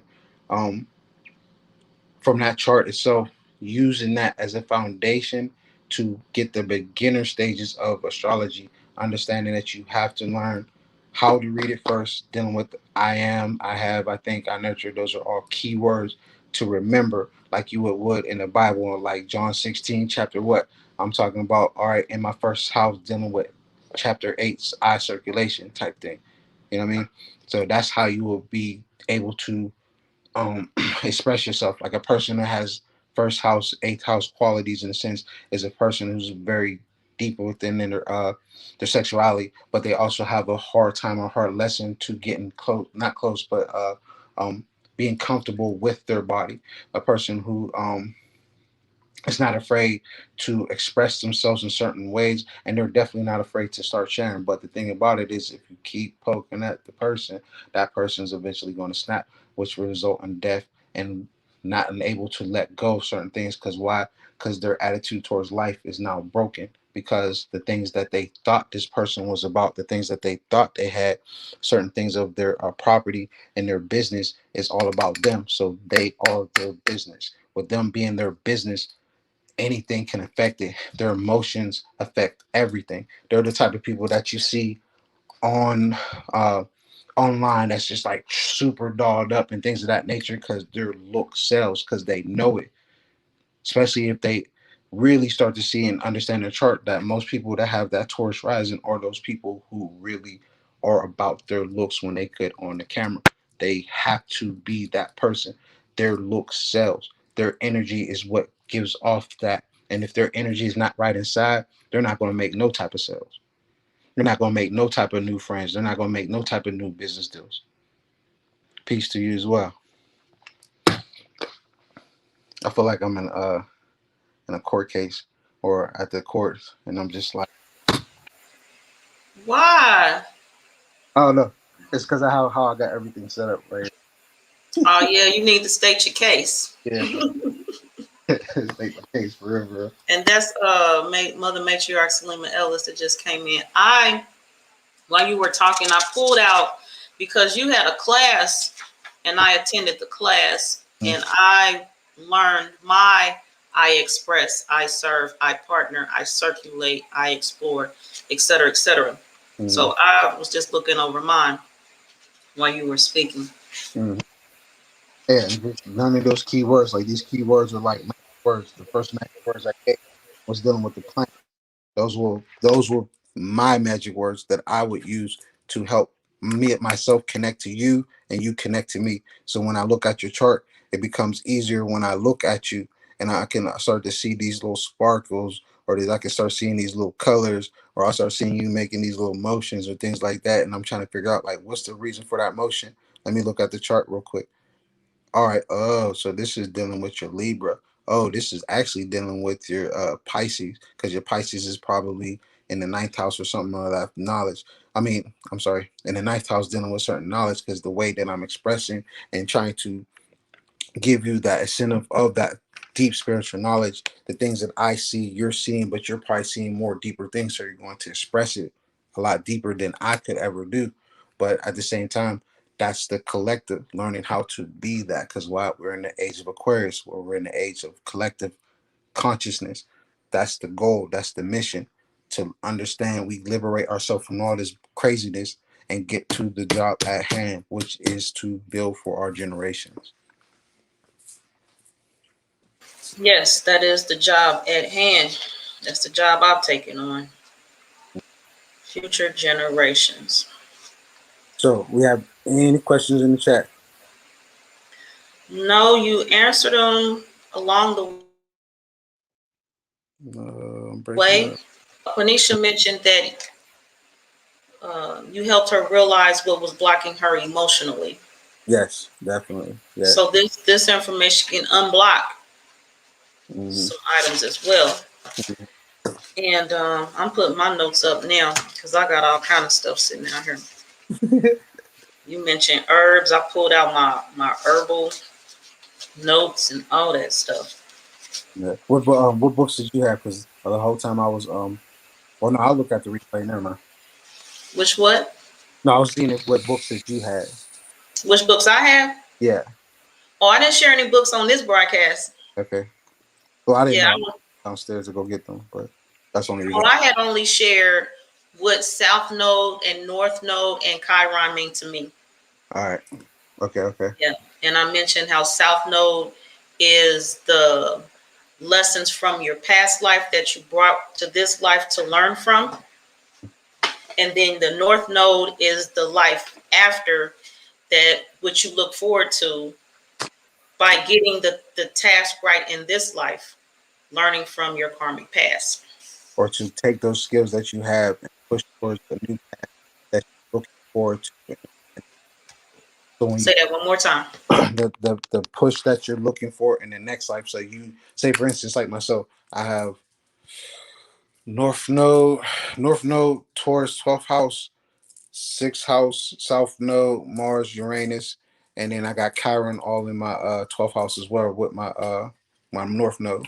So when it comes to the skills and energy that I come in this life that I brought from the last life, dealing with certain dark areas, also dealing with certain actions that I have taken, whether they be good or bad, and also the changes and developments within the 13th sign, dealing with the shamanistic energy, all those things I'm bringing to this lifetime. But at the same time, I have a problem in certain areas of my life when it comes to being a service to people or being a slave or how you say being gullible to um I'll just say it, being very gullible to women in a sense, all because of certain other aspects that's dealing with my chart.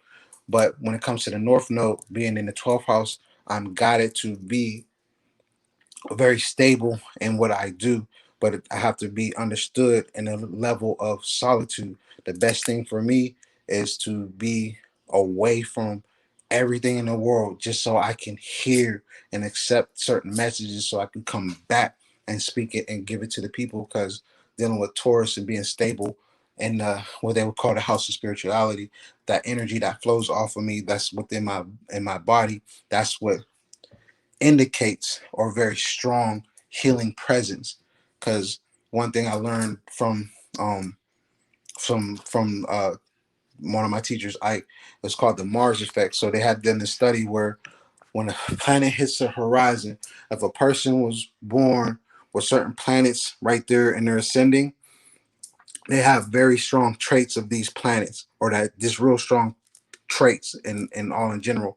For myself, I have that north node, south node with that Chiron. So that Chiron, in a sense, is a very deep thing with me, with it being in the 12th house. Other people have other interpretations. My interpretation is that with me knowing that, that makes sense why when my presence is there, people actually feel it. If I'm feeling really good inside, a lot of people are just not going to be like, oh shit, whatever's bothering them, it's just going to go away. If they hear my voice, something that they like about me, whether it be my voice, my nose, my eyes, my lips, my chin, my hair, it doesn't matter what it is. That aspect that they enjoy of when they see me or be around me, that energy that they're focusing on is a energy that heals them. Oh, that's deep. So yeah, basically, basically. So it's like, and then they have a trouble when it comes to dealing with that south node. So that south node with Ophiuchus and Scorpio in my sixth house. So now sixth house is dealing with service. So I have a fear of commitment. I have a fear of all kinds of different things. I also have a fear of not lashing out too much on people because I know how crazy I can get. And then with that Leo soul, it amplifies it. And then on top of that, with that Mars and things of that nature, it shows the direct issue that I have, especially with my moon being in Pisces. So you understand where I get the whole being gullible to women in a sense. As all and then all other notion how they say women, or how you say my kryptonite. The old version of me, yes, they are my kryptonite. The person that you see today it doesn't work that way, no. So as you start to learn yourself in a chart, that's how you start to see those aspects. Like, okay, so if I'm not trying to be a fuck dude or a fuck boy, I need to understand why is this happening. Where I go, Libra, Scorpio. Look into what those zones is at. What is it telling me? All right, I have Libra in my fifth house, so it's a lot of expression. So I understand how I express in certain ways and balancing things of that nature. That's if you want to go on a beginner's tip. When it comes to the Scorpio part, the parts that I'm a slave to, or is those actions, like Mason saying that I'm a very hard worker. Like I work my ass off for anything that I do, but I can work myself into the ground, or I was always, or how people say, burning your candle on both ends. Okay. And tip for those in the audience, because we're speaking of ascendant, descendant, and when I was working with the European astrology, because that's where I started, mine came on my chart. Mine just auto-populated. But I saw that at times people weren't sure where their descendant was at. So this is the thing. Your ascendant is in your first house. So whatever your first house is, that is your ascendant sign. The descendant sign is always straight across from is opposite the ascendant sign. So, for example, if your ascendant is in Leo, your descendant is in Capricorn. Right? Okay. So that's how that works. So, It goes back to Capricorn. what I was stating earlier. When I was stating earlier, the sun, you have you got to know the three parts of the housing system: solar, sidereal, lunar. So anytime the best way to remember, if you're dealing with sidereal, you're dealing with Taurus, Leo, Aquarius, Scorpio. So anybody who has those signs in their ascendant, understand that their opposite is the opposite. So Leo, Aquarius, Scorpio, Taurus. But when you look at it for a bigger sign, then you're going to start to see that Scorpio and Sagittarius share with Gemini and Taurus when you start to go by the actual sizes of the constellation. So then that's when things start getting deeper. So with this person being a Sag rising, so never mind. I'm not going to describe it. Never mind. I'm not going to describe it. I'm not going to do that to that person. I'm not going to describe them on the broadcast. I'm not going to do that. But yeah, but yeah, dealing with those risings, dealing with the descending that goes across. Some people use the IC, which is the the bottom, the deep or bottom parts of your chart, and then you have the MC, which is the top part of your chart. So most people don't understand that the MC kind of rocks back and forth, and it's kind of like it's a weird thing that depending on if that person, depending on that person set up in their chart and their location, depending on where their MC is in, it indicates a lot of static. in a sense. The way that they do it is like a lot of that is, so say for instance a person who has a lot within their 10th house, like they're MC somewhere in their 10th house, they have like, you know, a better what's the right word? A better choices in careers in a sense. True, true, true, true. But you know, most people who are Sag rising, right? So a lot of them have this unique they have this unique face in a sense, like that, how you say the parts of their forehead, right? So most of them Yeah, she said, "Say what you were going to say." I think this is she. I want to say this is she from how I'm reading it. She said here, do that. so either or, like some Sagittarius rising people, most of them are pretty tall. A lot of them are kind of how you say uh in a sense slender built. They have this mysterious like walk with them. They also have this how you say, I don't want to call it a horse stance look, but they, most of them have like this horse stance look, which is pretty, which I thought was pretty cool. All right, so all right, yeah. So when it comes to most people who have that Sag rising, so a lot of people have Sag rising. They have what is called um not making fun of you, but y'all have this thing with y'all forehead where it's like y'all have this receding thing going on. So it's like almost like when you have braided hair, you have this great, magnificent look, like a I don't want to call y'all stallion because a stallion is a male, but you know, like a magnificent uh a mythical creature. Y'all have most of y'all have this thing like this arch with your nose. Most of y'all have, you know, certain aspects of yourself where y'all could gain certain weight. A lot of y'all are, most of y'all are kind of pretty tall. I would say between this the height of 5'6" and above.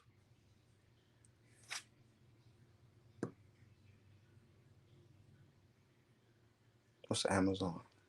Yeah, yeah. Basically, that's basically when you see Sag rising. They're like people who have like bodies of like, you know, warrior goddesses in a sense. If you're a female, when it comes to the male, it's like a war god in a sense. Because if we go back to what we were describing in the metanatural part of what I know, you understand that those people who have Sag rising have likenesses of what I call the goddess Neat, the war goddess Neat. So in a sense, they almost got that Nubian look to them as well.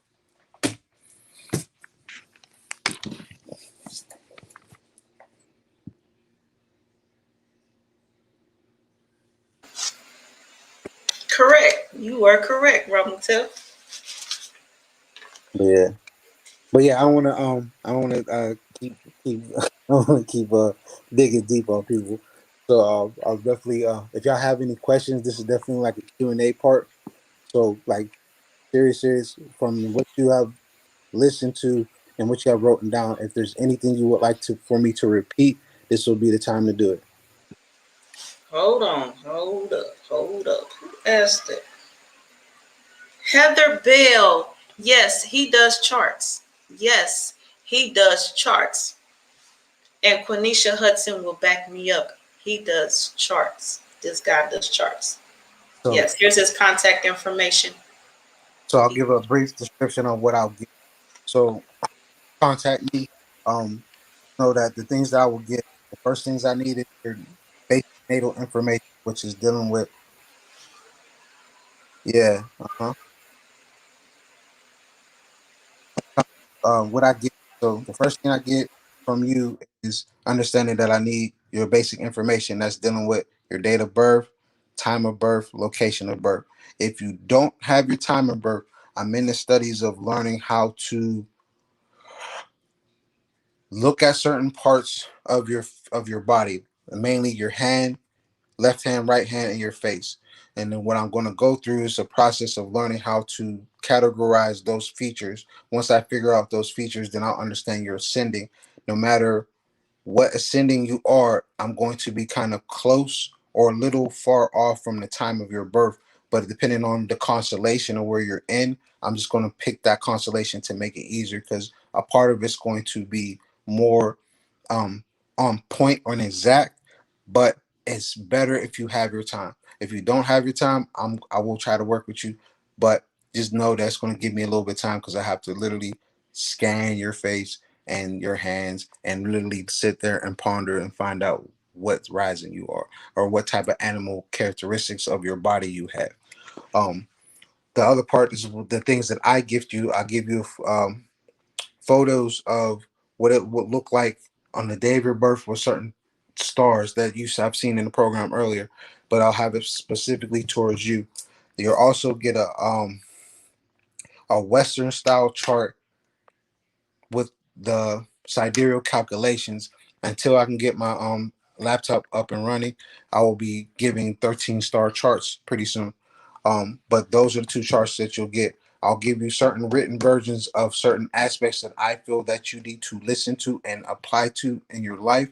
But I'll also teach you, as I just taught just a second ago, how to do basic astrology on yourself.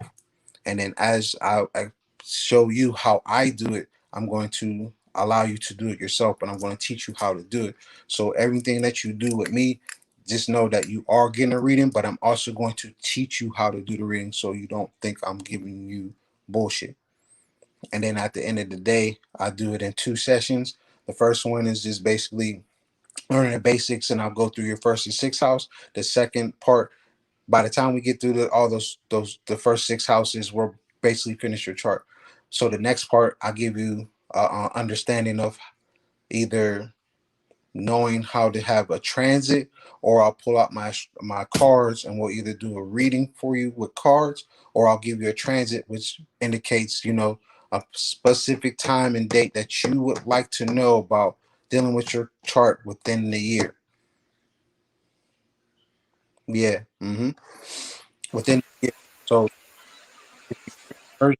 and what you do with that information is solely up to you, because it's basically going to tell you what's going on from that date that you did the reading for me all the way to the things that you're going to experience depending on what date you pick.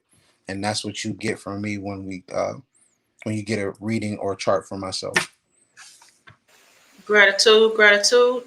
What do you think about Pluto conjunct Venus and Pluto square Mars natally? um Hold on. You said Pluto conjunct Venus, right? So depending on where they're at in the housing system, in a sense, when it comes to conjunct, we all know that conjunct meaning like energy working as one. So the energy of Pluto and Venus dealing with, in a descriptive term, I have and I dream, we're dealing with the certain aspects of your consciousness and the things that you feel subconsciously in the and depending on what house and sign it's under, actually.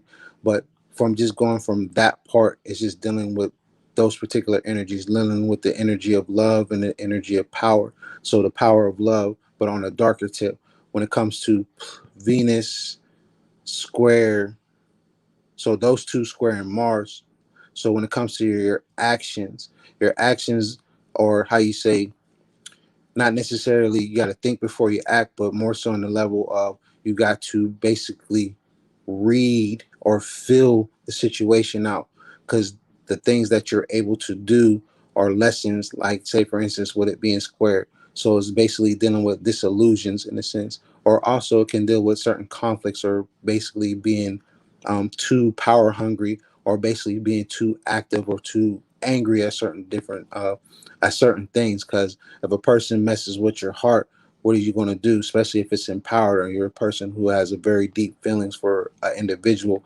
The thing that is, if it basically is not squaring off, then you're going to end up fighting. So my advice to you when it comes to dealing with that, I need you to literally learn how to let go. Because the thing for any and all people for right now moving forward is confidence and letting or learning to let go. And that's something that right there is dealing with when you're dealing with your Venus and your Pluto, and the things about that whole, what they call that transformation of your heart, or how you saying being very wishy-washy with your feelings. But if something kind of incurs with it, you don't think before you act. And then with you being the Sag rising, you have a lot of qualities of Sagittarius. So when you feel that you are the leader of your group or the leader of your people or the things that you are trying to progress with your body, the way that your mind is set up, you're very deep in your knowledge. But at the same time, when that Venus Pluto is acting up with against that Mars, you're definitely going to attack the situation, try to resolve it. But if you can't resolve it, you're going to really feel it. And depending on if it's retrograde, things of that other nature, it's going to be kind of hard.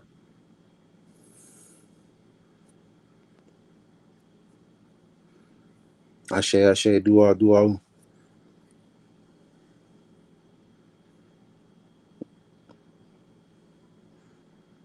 Mm, that's a lot of people. I'm sorry, I wasn't even looking. I was too busy. I was too I busy. don't know. So the question, no, it was a two-part question. They said my birthday is July 2nd. Am I still a Cancer? You still got the chart up? Hmm? But no, no, you're not a Cancer. You're a Gemini. So she got, yeah, that person's a Gemini.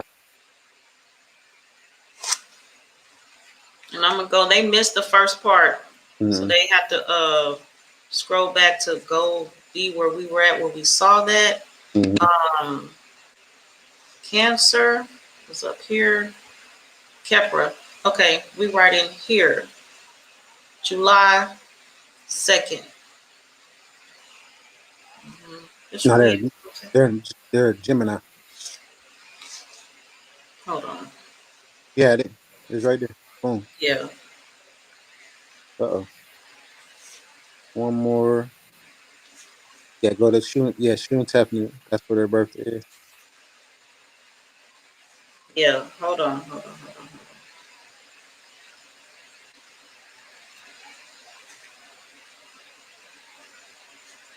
This it, right? She said July 2nd, right? Yeah. Yeah, you're a Gemini. Uh, So this is a powerful. Um, one thing that I do say to everybody, this is a definitely write this down, and anybody moving forward who watches this later, hopefully you make it to the end, and hopefully I did my best to entertain. But moving forward on a serious note, so with these planets going in retrograde right now, one thing that I want to branch out is that it is always look at these retrogrades as health signs. So if you look and study on your chart, you understand if you got certain retrogrades in your chart and certain things are retrograded now. One thing that I'm going to tell everybody, please check your liver, kidneys, colon, pancreas, lower back, throat, and circulatory system. And then now we're in the summer, please check your respiratory system. Those are the main ones you want to focus. Do a blood cleanse if you need to. But and at the end of the day, those ones that I mentioned, those are the ones who are really um, detrimental to our health. And with this whole COVID stuff going on and all these other things going on, and the next phase is about to happen because Neptune just went into retrograde.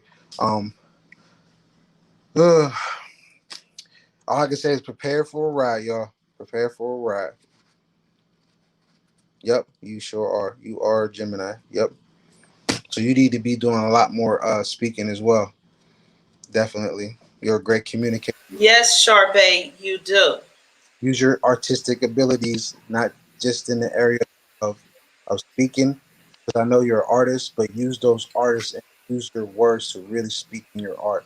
It's going to probably do it now, a lot of it, but yeah. Oh, for real? Oh, so Kai created the Virgo. That's another creative person, a person who has a lot of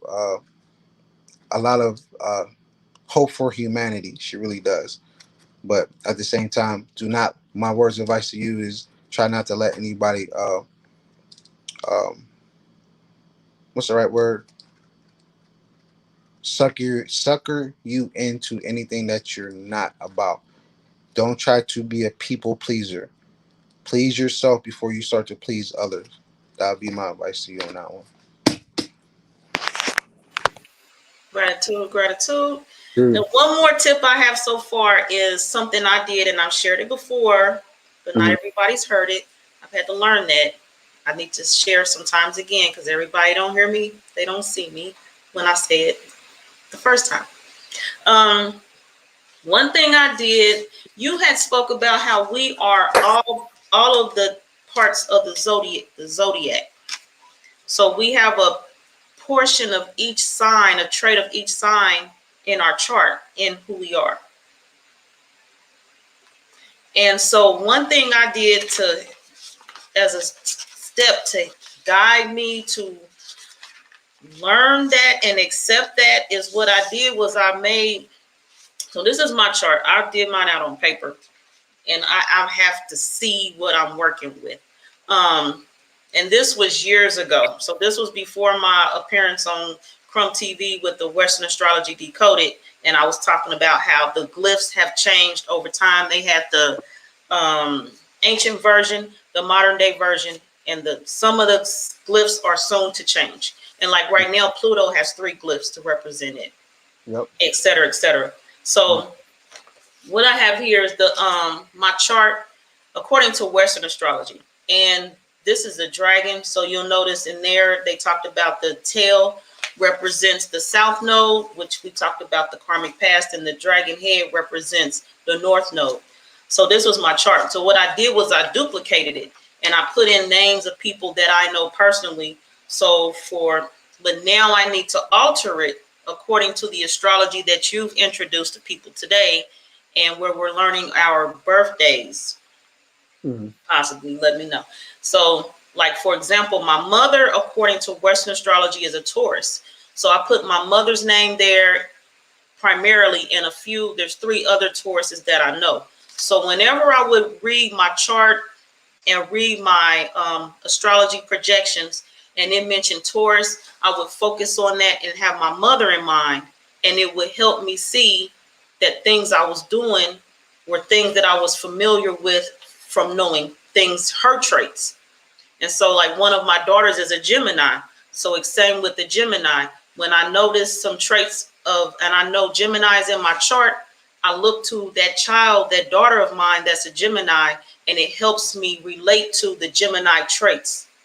And I know what to expect in the Gemini part of my chart because I've watched her life do Gemini things.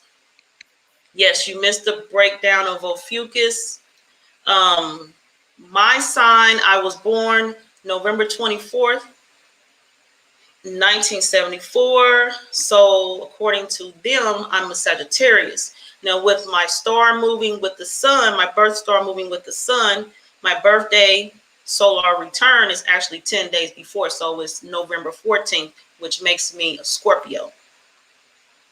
So that's my story. Now, if you missed it, Ramutef Qeb did a reading on me last November, and it's on my page. So it's called Ramutef Fraudulent. It's fraudulent. Fraudulent something. Fraudulent Birthdays Exposed. That's what it was. Oh. Yeah, so find that on my page, and if you want to know about my chart and watch Ramutef read my chart, much like he read you, he didn't get in, I'm thinking, to any of my physical characteristics, but he went in pretty well on me. I don't know how that just sounded. Yeah. But goodness. Okay. Ramutef read my chart he went into my chart pretty well, and he read it very well. And I was able to relate and accept everything he was saying, and the way he read it and the way he transitions you into knowing what your real zodiac sign is. It's an ease, it's a transition. There was no shock to my system, and I wasn't about to lose my mind because I found out I was a Scorpio and not a Sagittarius. So he walks you through and eases you into it. It's a great experience. I would suggest anyone who is not familiar to get in touch with Ramutef Qeb. Yes, Kai Creatress was there. She had me cutting up, but she would say I had her cutting up. We be having each other cutting up. Me and Kai Creatress. I'm speechless. LOL and hugs. LOL and hugs. So that was just a tip for everybody from me. Oh, she said Somebody over here is getting jazzy outside in their car. I'm a mute while you manage. she who the Facebook user, they said something about relationship. There it is.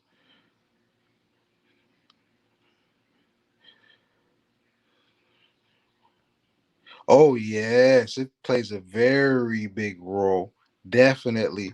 So um with the Hamet, even though I don't have her permission, but um I'm just gonna say it anyway. So certain individuals have reached out to me about their children. So what we did was we do a little chart so they can see. It's almost like seeing the past, present, future of your child, depending on the year and the age they are. So simple things like knowing their rising sign, their moon sign of a child helps a parent understand their child a lot better than what they truly realize. And it's weird. It's weird to say it, but at the same time, it's very true. So, say for instance, your child you thought was a Pisces and now is an Aquarius, right? So with the child being an Aquarius, that child is very gifted in a lot of different areas. It's definitely gifted in a lot of knowledge. It also, it's pretty bossy and telling you what you need to do without you looking at the child and be like, yo, I'm about to slap the hell out of you because I'm the parent, you're not. But somehow these children are very advanced in this type of area. Then it all depends on where the child's moon is, where the child's uh sending is, because whatever the sending is what you see. So say for instance that child is a Leo rising, so that child is very mild mannered, very lovable, very sneaky, very what's that word? Malevolent. I have a hard time saying it. Maleficent. What is that word? I can't think of it. Very sneaky and very, Maleficent, yeah, yeah, yeah. That. malevolent. Yeah, yeah. That weird word. That word very word. But when it comes to that child is actually by your hip all the time because it's like a cub in a sense. When it's like a lion's cub, it's always going to be by you. It's going to try to bring joy into your life. Anytime you get mad, yep, that's it. Anytime you get mad at certain things, that child's going to it's going to sense that aura from you, and it's going to try to do its best to um take you from it. But depending on who the parent is and the type of vibe you're actually giving that child, it's going to be kind of detrimental to them, and especially with Aquarius child, because Aquarius child are very sensitive, very energy sensitive children too. At that, but they're also, you know, will learn at an early age and be like, "Yo, my parents were been this way for so long, so guess what? I'm going to just step out the box." Moving forward, because they don't really care about me, and I'm going to find a comfort in other people or groups of people to satisfy that need that I need that I have not got from home. That's how you will see when it comes to dealing with children in a sense. It's like you'll be able to see all that within them, understand, like you'll see their birth right then and there. It's like, all right, yeah, my child acts like this, my child is definitely like this. And then when it comes to the certain aspects of knowing how you say prediction, or seeing through the future of what they can become, those type of things kind of help you guide your child in a certain manner where they're not going to be so lost because the parent is lost or because society is lost. You'll have that way to be like, all right, so my child, let's say, is Aquarius, so my child's going to be some kind of internet star or some kind of writer. So in order for me to teach my child to be a writer or an internet star, I gotta teach them the basics, fundamentals, things of that nature. So I give that child the fundamentals and basics, and that child is definitely going to gravitate to it. However, it all depends on other aspects. So depending on if it's Aquarius rising child or Pisces child and things like that, meditation would be more for Pisces child. Earth sign child, same thing. Fire child is that you just gotta let them be creative and active on their own. Don't bother them unless they bother you. When it comes to um, water body children, depending on which one it is, if you got a Scorpio rising, you got to be real careful with them ones. When it comes to the moon child, they're very obedient because they're um, they go with family so deep. Like they care as with their youth.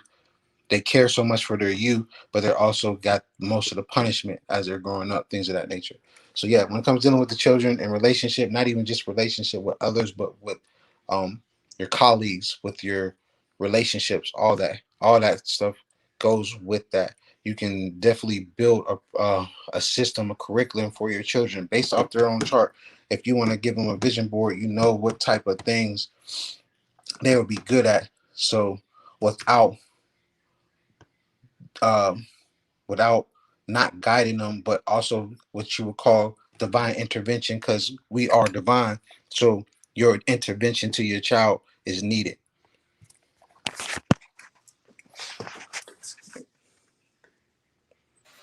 Gratitude, gratitude.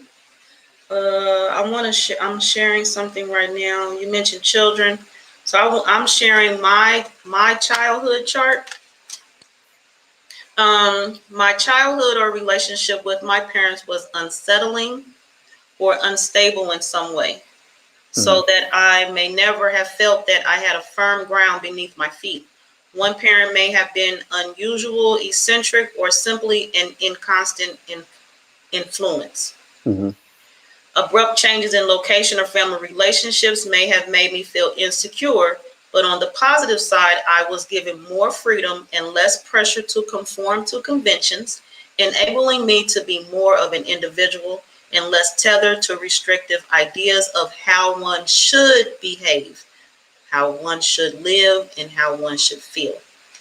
Mm-hmm. And I came into this information probably 3 years ago. So yes, that explains my childhood in part, for sure. Then when it comes to the parents, what I know, what I have found is the moon. I have the moon represents your mother's message to you, and the sun represents your father's message to you. So Mm-hmm. your mother's message is by word or deed, or absence or presence. And this is where she told you to look for emotional security. So wherever your moon is in your chart, that area is where you look for emotional security. She didn't tell you, she won't say where you'll find it, but in the where your moon is at is where you'll find it.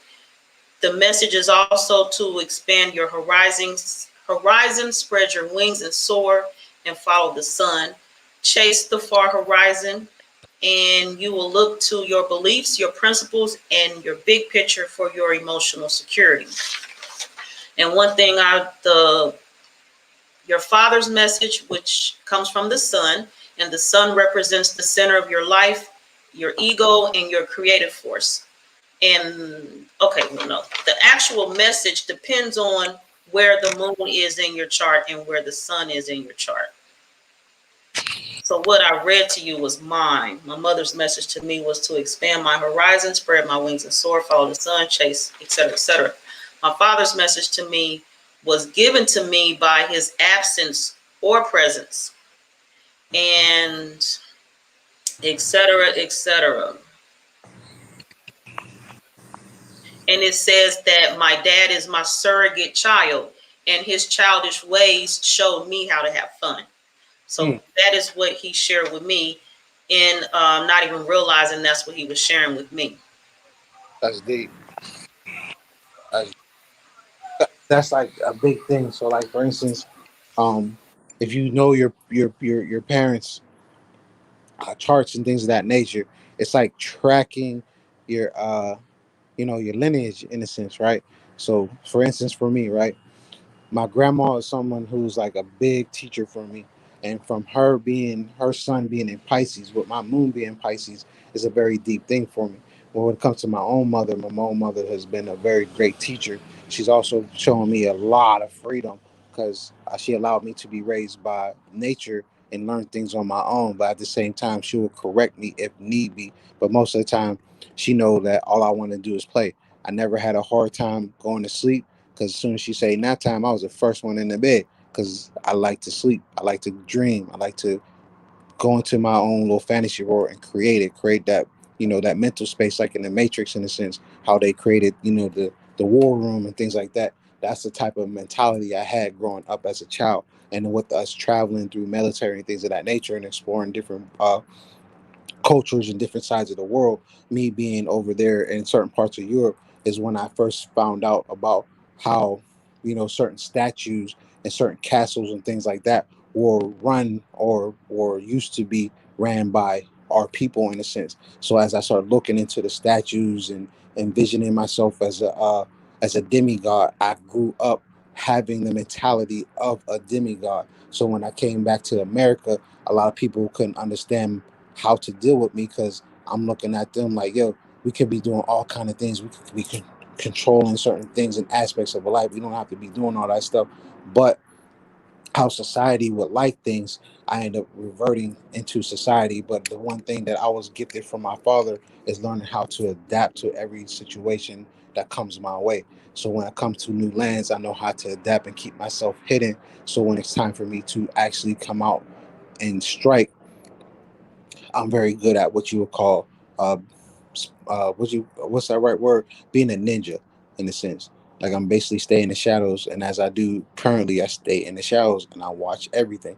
And when it's time for me to strike, I will strike very hard and very fast and very quick. Because a lot of Leos, the one joke that they talk about Leos is that when we look at a person, we already killed you about 10, 15, 20 times, 100 times before within like 20 different ways within 5 seconds. That's how fast we be thinking when it comes to like people we don't like. Because it's like when we look at you, it's just like, just like how women do. The first, was it the first 10 seconds, a woman would know if she likes you or she just want to kill you. I thought that was the most interesting notion that I've ever felt, because it's a very true thing that I noticed, because you have to vibe with the energy. As soon as I was able to look at a woman, as soon as I connect eyes with her, um, depending on how long I look into her eyes, lets me know if she is interested or if she's like, yo, if you come to me, I'm probably gonna snap your neck. Oh, it's so great. It's so great. I thought that was the most interesting fact I've ever witnessed in my life. Mm-hmm. Yep, I'm familiar with that one. I'm familiar.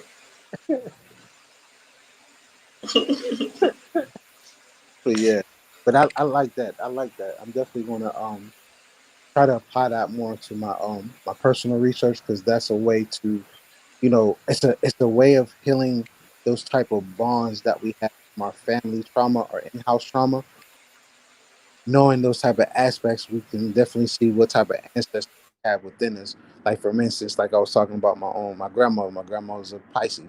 I have a Pisces moon in the exact spot where her sun is at. When it comes to my south node lands exactly on my father's birthday, which is pretty interesting. So it's just like boom. And then with me having a Leo sun, the message to my father is I gotta be more about what I say, how I do it, be more creative, not don't be a follower, be a leader, be a leader. Don't be too flashy, but be flashy in everything that you do. Have that charm about yourself, like I did, but don't use it in wrong directions. Don't try to drink. Don't be a drunk. Things of that nature. Take other aspects of me being a hard worker, being a very dedicated person, not just to my family, but to others. But don't be too much of the step in person. Be the person that you are supposed to be. Don't allow these certain things in your life to overcome you, because then you'll end up falling in the same footstep as me.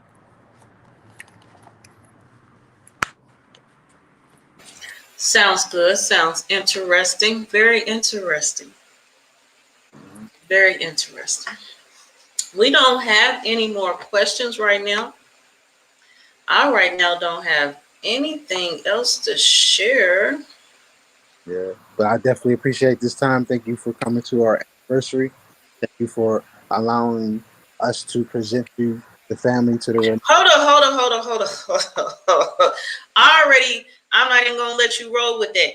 I already messed up. I misworded about you and my reading and into me. Don't say our anniversary. Kim, oh, hold on. I asked you not to say our anniversary. Can you tell them what is the anniversary of Ramutef? Oh, the anniversary of the video. Gratitude.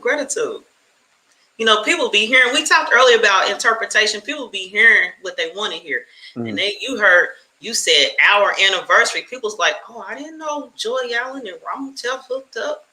I get you. Yeah, Yeah, I mean, for the thank you. yep. But when it comes to on this particular day last year, specifically on this day, is when we had our introduction to your zodiac sign being replaced today, and now we're doing it again for the rematch.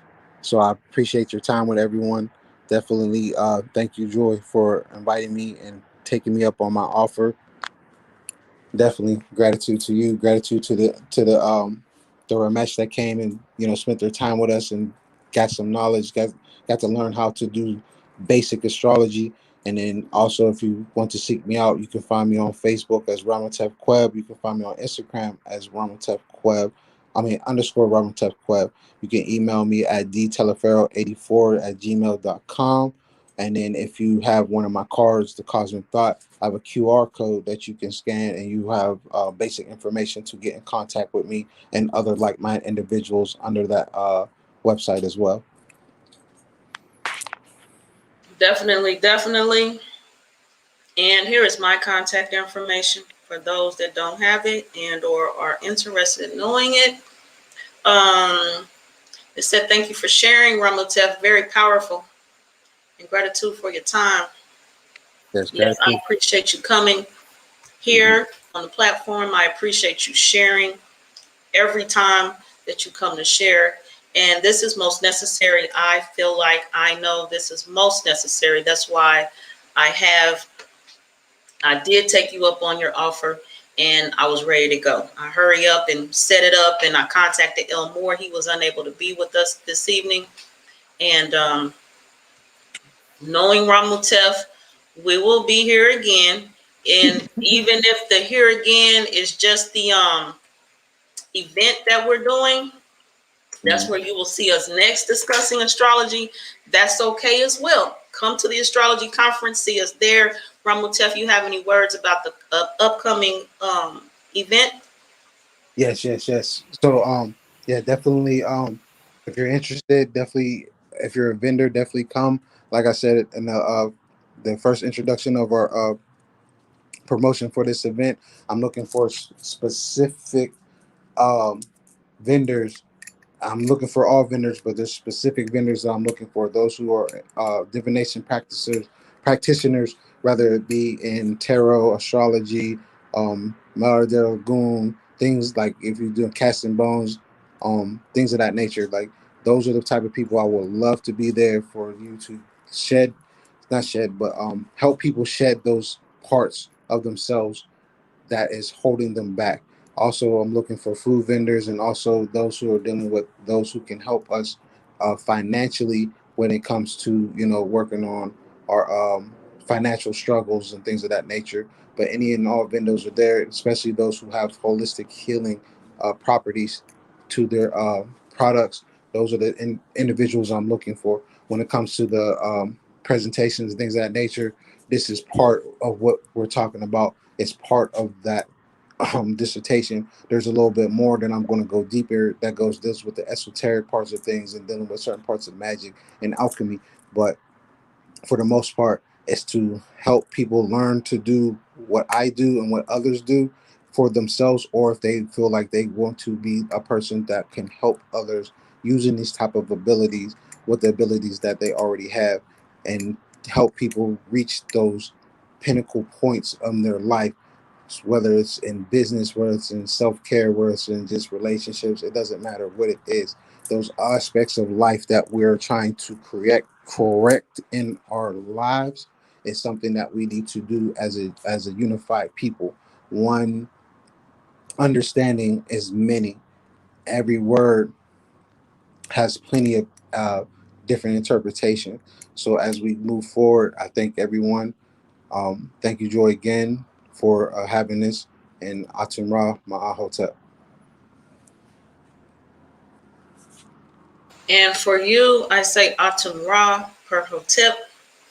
And to everyone else, I appreciate you all being here. I see your words. I appreciate you. I definitely appreciate you all. Ramutef, they are speaking to you as well.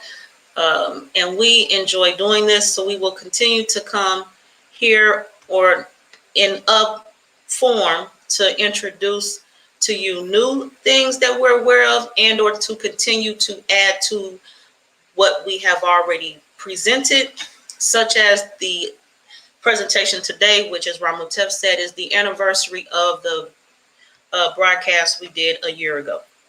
So Quantier is here speaking, and from Facebook, Peace and Love Family. I'm going to say peace and love family with her, and we will see you all again. Peace and love to the family.